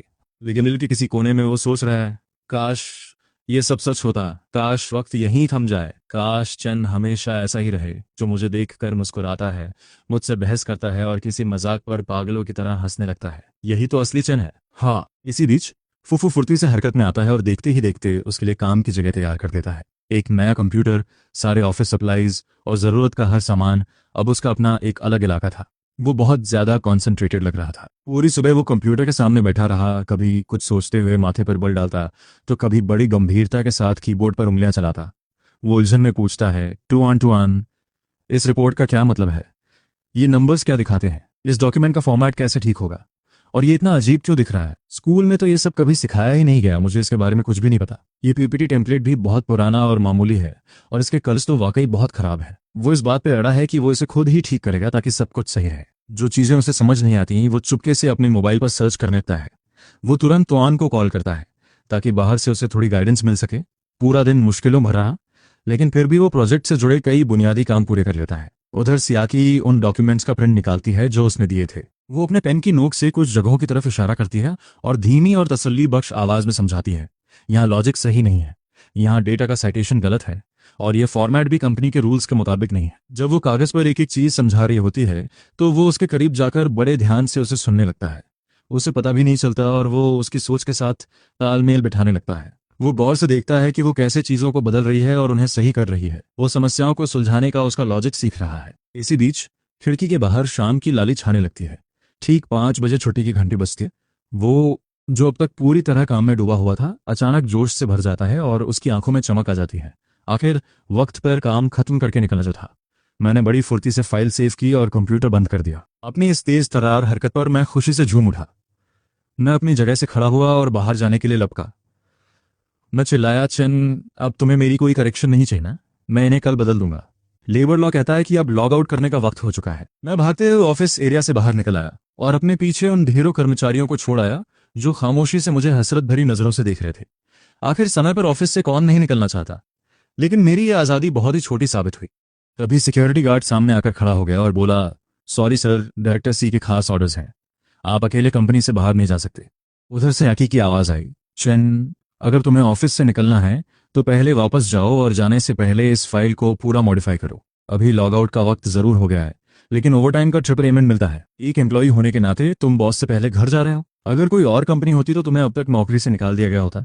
मैंने अपना फोन पकड़ा, पीछे उस ऊंचे एलिवेटर की तरफ देखा और सिर झुकाकर दोबारा अंदर चला गया। टॉप फ्लोर की लाइट एक बार फिर मेरे लिए जल उठी थी। मैं बड़बड़ाया, ऑफिस से निकलना, मुझे इस ओवरटाइम से नफरत है। मैं एलिवेटर के अंदर सियाकी के पीछे पीछे चल रहा था और इस बार मैं बहुत ज्यादा शांत था। जब सियाकी मुझे वापस रेजिडेंस लेकर आई तो रात काफी ढल चुकी थी। मिसेस लू ने पहले से ही गर्मा गर्म खाना तैयार कर रखा था, पूरे 6 लैम्प डिशेस और एक सूप। घर जैसी गर्माहट से भरी उस मेज पर हम दोनों ने खामोशी से डिनर किया। मैं कुछ देर चुपचाप बैठा रहा, मानो गेमिंग की दुनिया में दुश्मनों को धूल चटाने के लिए बेताब हो रहा हूं। इसी बीच सियाकी ऑफिस के काम निपटाने के लिए स्टडी रूम में चली गई। कुछ ही देर बाद उसका फोन वाइब्रेट हुआ। गुनियांग मियान का मैसेज था, बाहर आओ, एक ड्रिंक लेते हैं। मैंने सुना है कि आज तुम जीजाजी को कंपनी लेकर आई थी, क्या बात है? सियाकी ने छोटा सा रिप्लाई किया, ऐसा कुछ खास नहीं है। गुनियांग मियान ने फिर कहा, मुझे बेवकूफ मत बनाओ, तुम दोनों बिना लड़े या बिना एक दूसरे को इग्नोर किए पूरा दिन साथ बिता गए। ये तो ऐसा है जैसे सूरज पश्चिम से निकल आया हो। सियाकी बहुत परेशान थी। उसने बस इतना लिखा, अच्छा है कि उनकी मेमोरी चली गई। उसने बस छोटा सा जवाब दिया और फिर ध्यान देना बंद कर दिया। 1 घंटे बाद घर की घंटी बजी। मिसेस हैंग ने दरवाजा खोला तो देखा कि गुनियांग मियान दरवाजे पर मुस्कुराती हुई खड़ी है। वो बड़ी सहजता से अपने जूते बदलती है और ऊपर मौजूद सियाकी को मैसेज भेजती है, मिस्सी, मैं तुम्हारे घर पहुंच चुकी हूं। और जीजाजी कहाँ है? तुम तो बड़ी टिकने वाली निकली। सियाकी नीचे आई और मास्टर बेडरूम के बंद दरवाजे की तरफ बढ़ी। उसने पूछा, क्या तुम खास तौर पर यही गॉसिप सुनने आई हो? गुनियांग मियान अपनी आंखें चमकाते हुए सीधी खड़ी हो गई और बोली, हाँ, ये तो किसी चमत्कार जैसा है कि तुम दोनों का झगड़ा नहीं हुआ। जाहिर है मैं इसे अपनी आंखों से देखना चाहती हूँ। सियाकी ने बिल्कुल रूखे लहजे में कहा, हम कोई जू के बंदर नहीं है जो तुम हमें देखने चली आई हो। गुनियांग मियान ने बात बदलते हुए पूछा, वैसे क्या चेन उस युआन टियान टियान के पीछे पागल नहीं था? वह अचानक ऐसे कैसे बदल गया? मुझे मत बताना कि उसने तुम्हें फिर से धोखा दिया है। उस वक्त उसने गुआन टियान टियान के लिए कितना बड़ा तमाशा खड़ा किया था। गुनियांग मियान, जो सियाकी की बेस्ट फ्रेंड थी, उसने कई बार सियाकी का साथ देने के लिए उसके साथ बैठकर शराब पी थी, इसलिए वह आज भी उस बात से डरती थी। सियाकी की आंखों में एक पल के लिए हल्की सी नरमी आई और वह बोली, उसकी मेमोरी चली गई है। गुनियांग मियान ने शक जताते हुए कहा, पिछली बार भी उसने सिरदर्द का नाटक किया था और तुम पिघल गई थी। इस बार उसने अपना तरीका और बेहतर कर लिया है। सियाकी ने कहा, यह सच है, उसे तो यह भी याद नहीं कि युआन टियान टियान कौन है। गुनियांग मियान ने फिर टोकते हुए कहा, और क्या पता उसने सिर्फ अपनी एक्टिंग बेहतर कर ली हो। सियाकी, तुम दोबारा उसके जाल में मत फंसना। उसकी बात पूरी होने से पहले ही दरवाजा खुलने की हल्की सी आवाज आई। दोनों ने एक साथ ऊपर देखा। मैं अपने घर के कपड़ों में बाहर आया, रेलिंग के पास खड़ा हुआ और साफ नजरों से नीचे देखने लगा। एक अजीब से कौतूहल और क्यूरियोसिटी के साथ गुनियांग मियान तुरंत खड़ी हो गई और अपनी उसी जानी पहचानी चमकीला मुस्कान के साथ बोली, हेलो जीजाजी, क्या हम लोग बहुत तेजी से बात कर रहे थे और हमारी वजह से आपको डिस्टर्बेंस हुई? मैं सीढ़ियों से नीचे उतरा और बड़ी शिष्ट था, लेकिन एक दूरी बनाए रखते हुए सिर हिलाया, हेलो। इसके साथ ही मैंने अपने दिमाग में सिस्टम को गुहार लगाई, सिस्टम तुआन तुआन, ये औरत कौन है? सिस्टम 0137 ने जवाब दिया, ये गुनियांग मियान है, एक करीबी दोस्त जिससे फीमेल लीड की मुलाकात उसके बिजनेस स्टार्टअप के दिनों में हुई थी। इनका बहुत सॉलिड बॉन्ड है। ये इकलौती ऐसी इंसान है जो सियाकी के सामने टिक सकती है और उससे कुछ सच्ची बातें कह सकती है। अचानक मेरी नजर गुनियांग मियान की उस जांचती हुई निगाह से टकराई। मैंने बात संभालते हुए कहा, मैं बस पानी लेने नीचे आया था। मैं किचन में रेफ्रिजरेटर की तरफ बढ़ा और मिनरल वाटर की 2 बोतलें उठा ली। वह अभी मुझ पर मुस्कुराई थी और उसने पहले मुझे ग्रीट किया था, जबकि इससे पहले जब भी वो मुझे देखती थी उसका चेहरा ठंडा रहता था। वह मन ही मन सोचती है, ऐसा लगता है कि सच में इसकी मेमोरी चली गई है। इसकी 80% यादें 20 साल की उम्र पर आकर रुक गई हैं। ये पुराने लोगों और बातों को भूल चुका है। ये तो बहुत अच्छी बात है, बहुत बड़ी खुशी है। इसे तो सेलिब्रेट करना चाहिए। चलो बाहर चलकर कुछ ड्रिंक्स लेते हैं, ट्रीट मेरी तरफ से। सियाकी ने एक पल के लिए संकोच किया और फिर बोली, ठीक है चलो। गुनियांग यान ने चुटकी लेते हुए कहा, तुम तो अभी से रिपोर्ट करने लगी सियाकी। तुम सच में उसके प्यार में पड़ रही हो। सियाकी ने उसकी बात पर ध्यान नहीं दिया। वो मास्टर बेडरूम के दरवाजे के पास गई और उसने धीरे से नॉक किया। अंदर से मेरी थोड़ी उलझी हुई आवाज आई। उसने दरवाजा खोला। मैं सोफा पर पालथी मारकर बैठा हुआ था और मेरी उंगलियां फोन की स्क्रीन पर बहुत तेजी से चल रही थीं। खेल की जंग काफी भयानक लग रही थी। स्क्रीन की रोशनी मेरे चेहरे पर एक गहरे फोकस की परछाई बना रही थी, जैसे मैं पूरी तरह से अपनी ही दुनिया में खोया हुआ था। सियाकी ने कहा, चन, मैं गुनियांग म्यान के साथ बाहर कुछ ड्रिंक्स के लिए जा रही हूँ। मेरी आंखें अभी भी स्क्रीन पर ही टिकी हुई थी। मैंने गेम में चिल्लाते हुए कहा, ए बी, मैं तुम्हें ब्रश से रगड़ने रहा हूँ। जैसे ही मेरी बात खत्म हुई, सियाकी का शरीर एक पल के लिए बिल्कुल सुन्न हो गया। वह वाकई किसी बारीक सुई की तरह सीधे उसके दिल में जाकर चुभ गया। वह कुछ कहना चाहती थी, लेकिन सारे शब्द उसके गले में ही अटक कर रह गए। आखिरकार वह एक दर्द भरी खामोशी में बदल गया। उसने आखिर में कुछ नहीं कहा, बस मुझे गहरी नजरों से देखा और फिर धीरे से दरवाजा बंद कर दिया। उधर बार में रोशनी बहुत मंदी और धुंधली थी और संगीत के कम फ्रीक्वेंसी वाले बैस बैंड के पर्दों पर वार कर रहे थे। सियाकी ने एक शब्द भी नहीं कहा। उसने एक के बाद एक कड़क शराब के 2 ग्लास खाली कर दिए। गुनियांग म्यान ने उसे रोकते हुए कहा, धीरे पियो, तुम क्या कर रही हो? अभी किस बात ने तुम्हें इतना परेशान कर दिया? जब सियाकी ने तीसरा ग्लास अपने होठों से लगाया तो उसने अपना सिर झुकाया और उसे एक ही घूंट में पूरा पी गई। वह बड़बड़ाई, मुझे उसे इस तरह बंद करके नहीं रखना चाहिए था। गुनियांग म्यान ने समझाया, तुम उसकी हिफाजत कर रही हो। पहले जैसे ही तुम उसे ढीला छोड़ती थी, वह भागकर यान तियान तियान के पास चला जाता था और ढेरों मुसीबतें खड़ी कर देता था। हर बार तुम्हें ही उस रायते को समेटना पड़ता था। अब जब उसकी मेमोरी चली गई है और हालत साफ नहीं है, तो तुम्हें और ज्यादा सावधान रहना होगा। क्या होगा अगर वैसी ही कोई चीज दोबारा हो गई? सियाकी ने ग्लास में हिलते हुए लिक्विड को देखा और कहा, उसे मेरा इस तरह उसे बंद रखना पसंद नहीं है और ना ही वह मुझे पसंद करता है। कुछ भी साफ नहीं है, लेकिन कम से कम अभी वो तमाशा नहीं कर रहा है। आखिरकार मुझे थोड़ी शांति मिली है। धीरे धीरे सब ठीक होगा। गुनियांग म्यान ने कहा, प्यार के मामले में जल्दबाजी नहीं की जा सकती। सियाकी ने उसकी बात को ऐसे अनसुना कर दिया जैसे कुछ सुना ही ना हो और अपने लिए एक और ग्लास डाल लिया। गुनियांग म्यान ने अपना सिर हिलाया। कम से कम उस रात के लिए वह उसकी बेबस पीने की साथी बनने के लिए तैयार थी। उन दोनों के खूबसूरत चेहरों ने बार में पहले ही कई लोगों का ध्यान खींच लिया था। थोड़ी ही देर में एक अच्छी पर्सनालिटी वाला आदमी हाथ में एक ग्लास लिए आगे बढ़ा और सियाकी के पास खाली सीट पर बैठ गया। वह आदमी बोला, 2 खूबसूरत हसीनाएं, अकेले पीना बहुत बोरिंग होता है। क्या आप दोनों मेरे साथ एक ड्रिंक लेना चाहेंगी? गुनियांग म्यान ने तुरंत मना करते हुए कहा, सॉरी, मेरी दोस्त शादीशुदा है। वह आदमी मुस्कुराया और बोला, शादीशुदा लोग क्या दोस्त नहीं बना सकते? मैं देख रहा हूं कि मैडम का मूड थोड़ा खराब है। चलिए थोड़ी देर बात करते हैं।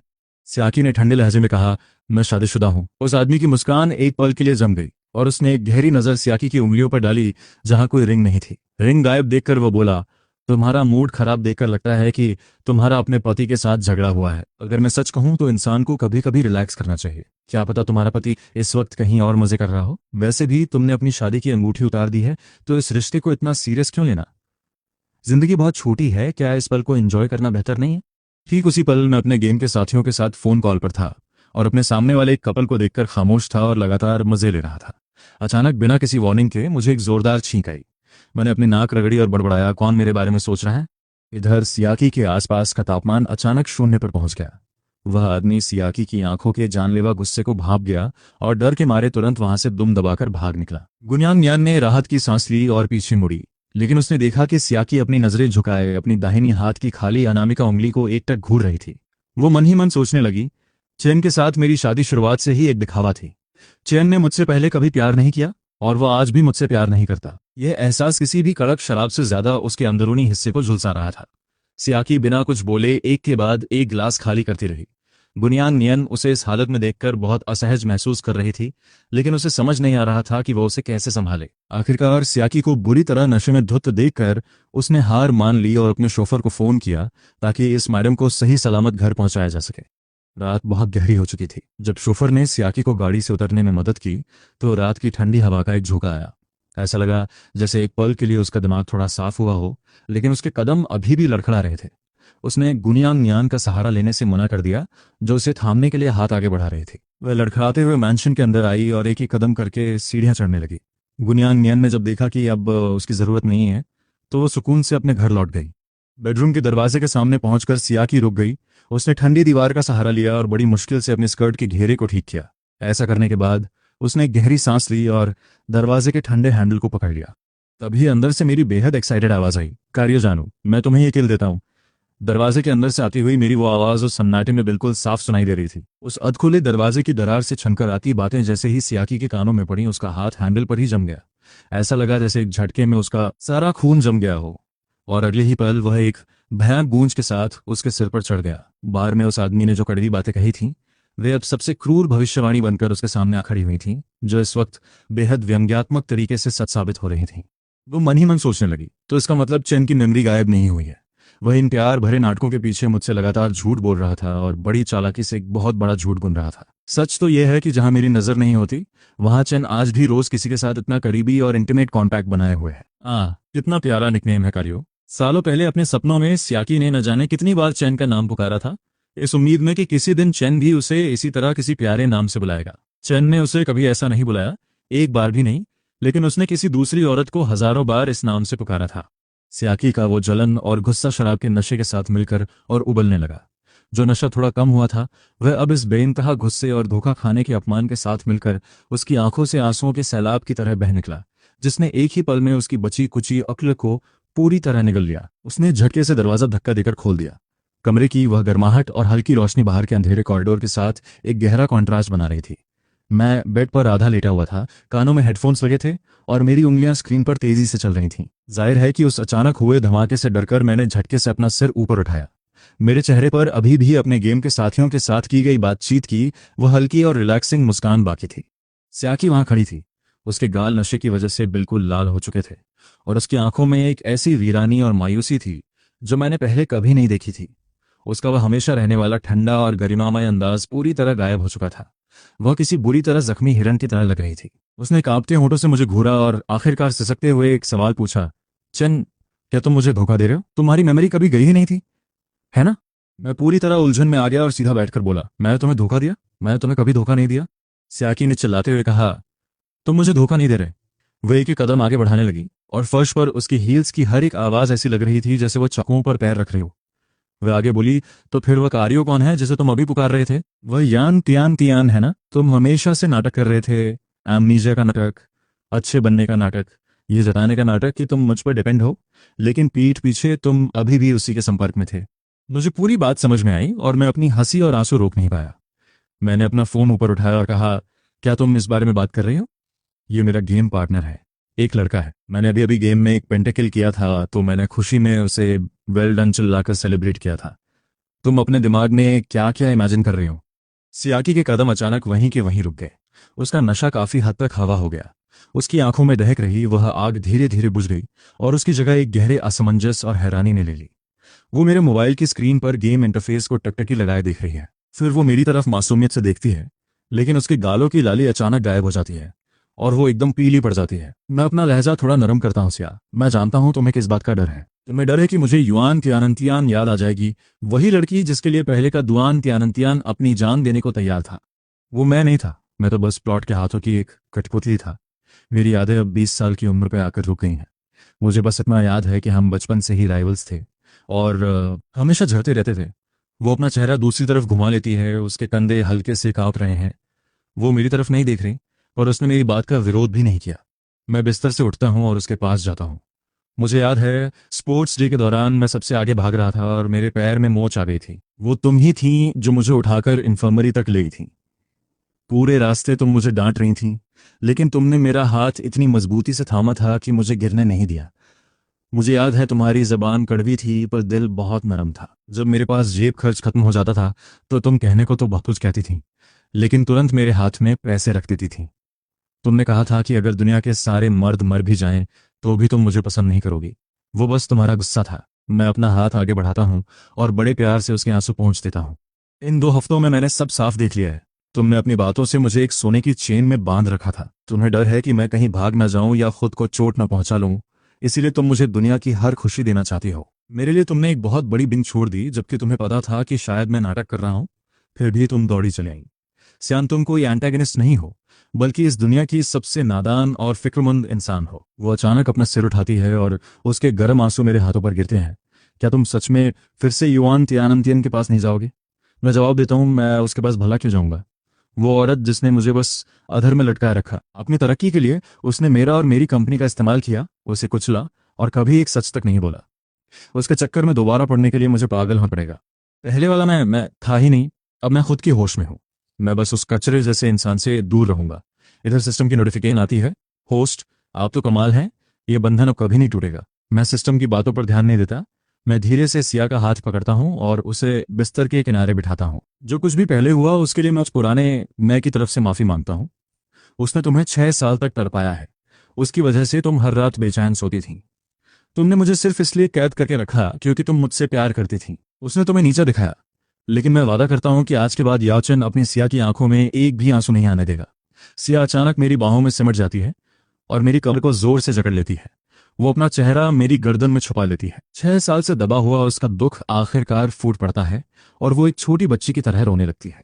मैं बड़े प्यार से उसकी पीठ थपथपाता हूँ। सियान का वो तथाकथित कब्जा असल में कंट्रोल नहीं, बल्कि मेरे लिए एक मोक्ष था। अगर उसके हाथ मेरा साथ न देते तो प्लॉट के इशारों पर नाचने वाला वो पुराना मैं अब तक हार मान चुका होता। उसने बड़े ही अजीब पर जिद्दी तरीके से मेरी जान बचाई है। अब मुझे इन जंजीरों से मत बांधना। मुझे कोई डर नहीं है, लेकिन अगर तुम्हें डर लगता है तो मैं जहां भी जाऊंगा तुम्हें साथ ले जाऊंगा। मैं तुम्हारे साथ ऑफिस जाऊंगा और तुम्हारे साथ ही वापस आऊंगा। मैं पूरी जिंदगी तुमसे अलग नहीं होऊंगा। वो अपनी रोई हुई आंखें उठाकर धीरे से पूछती है, क्या ये सच है? एकदम खरा सुना। मैं कहता हूँ हाँ, और मैं अब मेहनत करूंगा और कंपनी संभालने में तुम्हारी मदद करूंगा। सिया, पहले मैं तुम्हारी राह का कांटा था, पर अब मैं तुम्हारी सबसे बड़ी ताकत बनूंगा। उस रात पहली बार हम दोनों के बीच कोई दूरी नहीं थी। मैंने उसे गले लगाया और वो बिना किसी बेचैनी के चैन की नींद सोई। अगली सुबह जब सियान की आंख खुली तो वो थोड़ी शर्मा रही थी। मैं उसे जानबूझकर छेड़ते हुए कहता हूँ, बॉस सिया, कल कौन रो रहा था भला? वो मुझे घूर कर देखती है, पर उसकी आंखों में अब वो ठंडक नहीं, बल्कि एक हक और प्यार है। मैं फौरन बॉडीगार्ड्स को हुक्म देता हूँ कि घर की सारी सोने की जंजीरें हटा दी जाएं। अब मैं तुम्हें अपने सच्चे दिल से बांधूंगा, जो किसी भी जंजीर से ज्यादा मजबूत होगा। आने वाले दिनों में मैं पूरी तरह से एसआई कंपनी के काम में जुट जाता हूँ। शुरुआत में मुझे रिपोर्ट्स तक समझ नहीं आती थी, पर धीरे धीरे मैं सिया से बिजनेस की बारीकियां सीखने लगता हूँ और कंपनी के कामों में तेजी से तरक्की करता हूँ। उधर युआन टियान टियान को आखिरकार अपने लालच और स्वार्थ की कीमत चुकानी पड़ी। गवर्नमेंट बिडिंग का प्रोजेक्ट पूरी तरह फेल हो गया। उसे अपने परिवार से भी कोई मदद नहीं मिली। उल्टा वो भारी कर्ज में डूब गई और उसके शेयर्स भी गिरवी रख लिए गए। उसके पिता, जो हमेशा रिश्तों से ज्यादा फायदे को अहमियत देते थे, उन्होंने उसका बुरा वक्त देखते ही उससे सारे अधिकार छीन लिए। उन्होंने अपने दूसरे बच्चों को आगे बढ़ाया और युआन टियान टियान बीच रास्ते में ही खेल से बाहर हो गई। उसकी सारी चमक धमक मिट्टी में मिल गई और आखिरकार उसे शहर छोड़कर जाना पड़ा। जब मुझे ये खबर मिली तो मैं बस मुस्कुरा दिया। ऊपर वाला सबका हिसाब करता है और ये अंजाम उसने खुद अपने हाथों से लिखा था। जब मैं न्यू ईयर के मौके पर सी फैमिली के घर गया तो सबने देखा कि मैं सोफे पर सिया के पास बैठा उसके लिए संतरा छील रहा हूँ। वो सुकून से मेरे कंधे पर सिर रखकर कुछ डॉक्यूमेंट्स पढ़ रही थी। ये देख जंग नियन नियन के मुंह से चाय गिरते गिरते बची, हे भगवान, याओचन, तुम तो बिल्कुल बदल गए हो। पहले तुम्हारी आंखों में सिर्फ युआन टियान टियान होती थी, पर अब तो सिर्फ हमारी आंखें दिखती है। चलो अच्छा हो। शुरू करने से पहले आज का पहला टारगेट सेट करते हैं। इस वीडियो पर 2K लाइक्स का एम। अगर आपको ये जर्नी पसंद आ रही है, अगर हर एपिसोड आपको फील होता है, तो लाइक बटन दबाओ और 2K का टारगेट मिलकर कंप्लीट करते हैं। आपका एक लाइक सिर्फ बटन नहीं, ये प्रूफ है कि आप इस स्टोरी का पार्ट हो। चैनल को सब्सक्राइब करके बेल ऑन कर दो, ताकि हर नया एपिसोड, हर नया ट्विस्ट सबसे पहले आप तक आए। और हाँ, आज का सबसे इंपॉर्टेंट मिशन, हर इंसान एक वीडियो को 3 टाइम्स हाइप कर सकता है, तो अभी के अभी 3/3 हाइप पॉइंट्स कंप्लीट करो। ये सिर्फ नंबर्स नहीं हैं, ये डिसाइड करेगा कि नेक्स्ट एपिसोड फुल पावर के साथ आएगा या नहीं। इतनी मेहनत और टाइम लगता है हर एपिसोड में। अगर सपोर्ट स्ट्रांग रहा तो सीरीज और भी इंटेंस होगी, लेकिन अगर रिस्पॉन्स वीक रहा तो शायद ये जर्नी यहीं रुक सकती है, या फिर आगे सिर्फ मेंबर्स के लिए कंटिन्यू होगी। डिसीजन आपके हाथ में है। 2K लाइक सेम कंप्लीट करो, 3/3 हाइप फिनिश करो, लाइक और सब्सक्राइब करो और कमेंट में लिखो मिशन कंप्लीट। ये सिर्फ चैनल नहीं, हमारी कम्युनिटी का पावर मोमेंट है।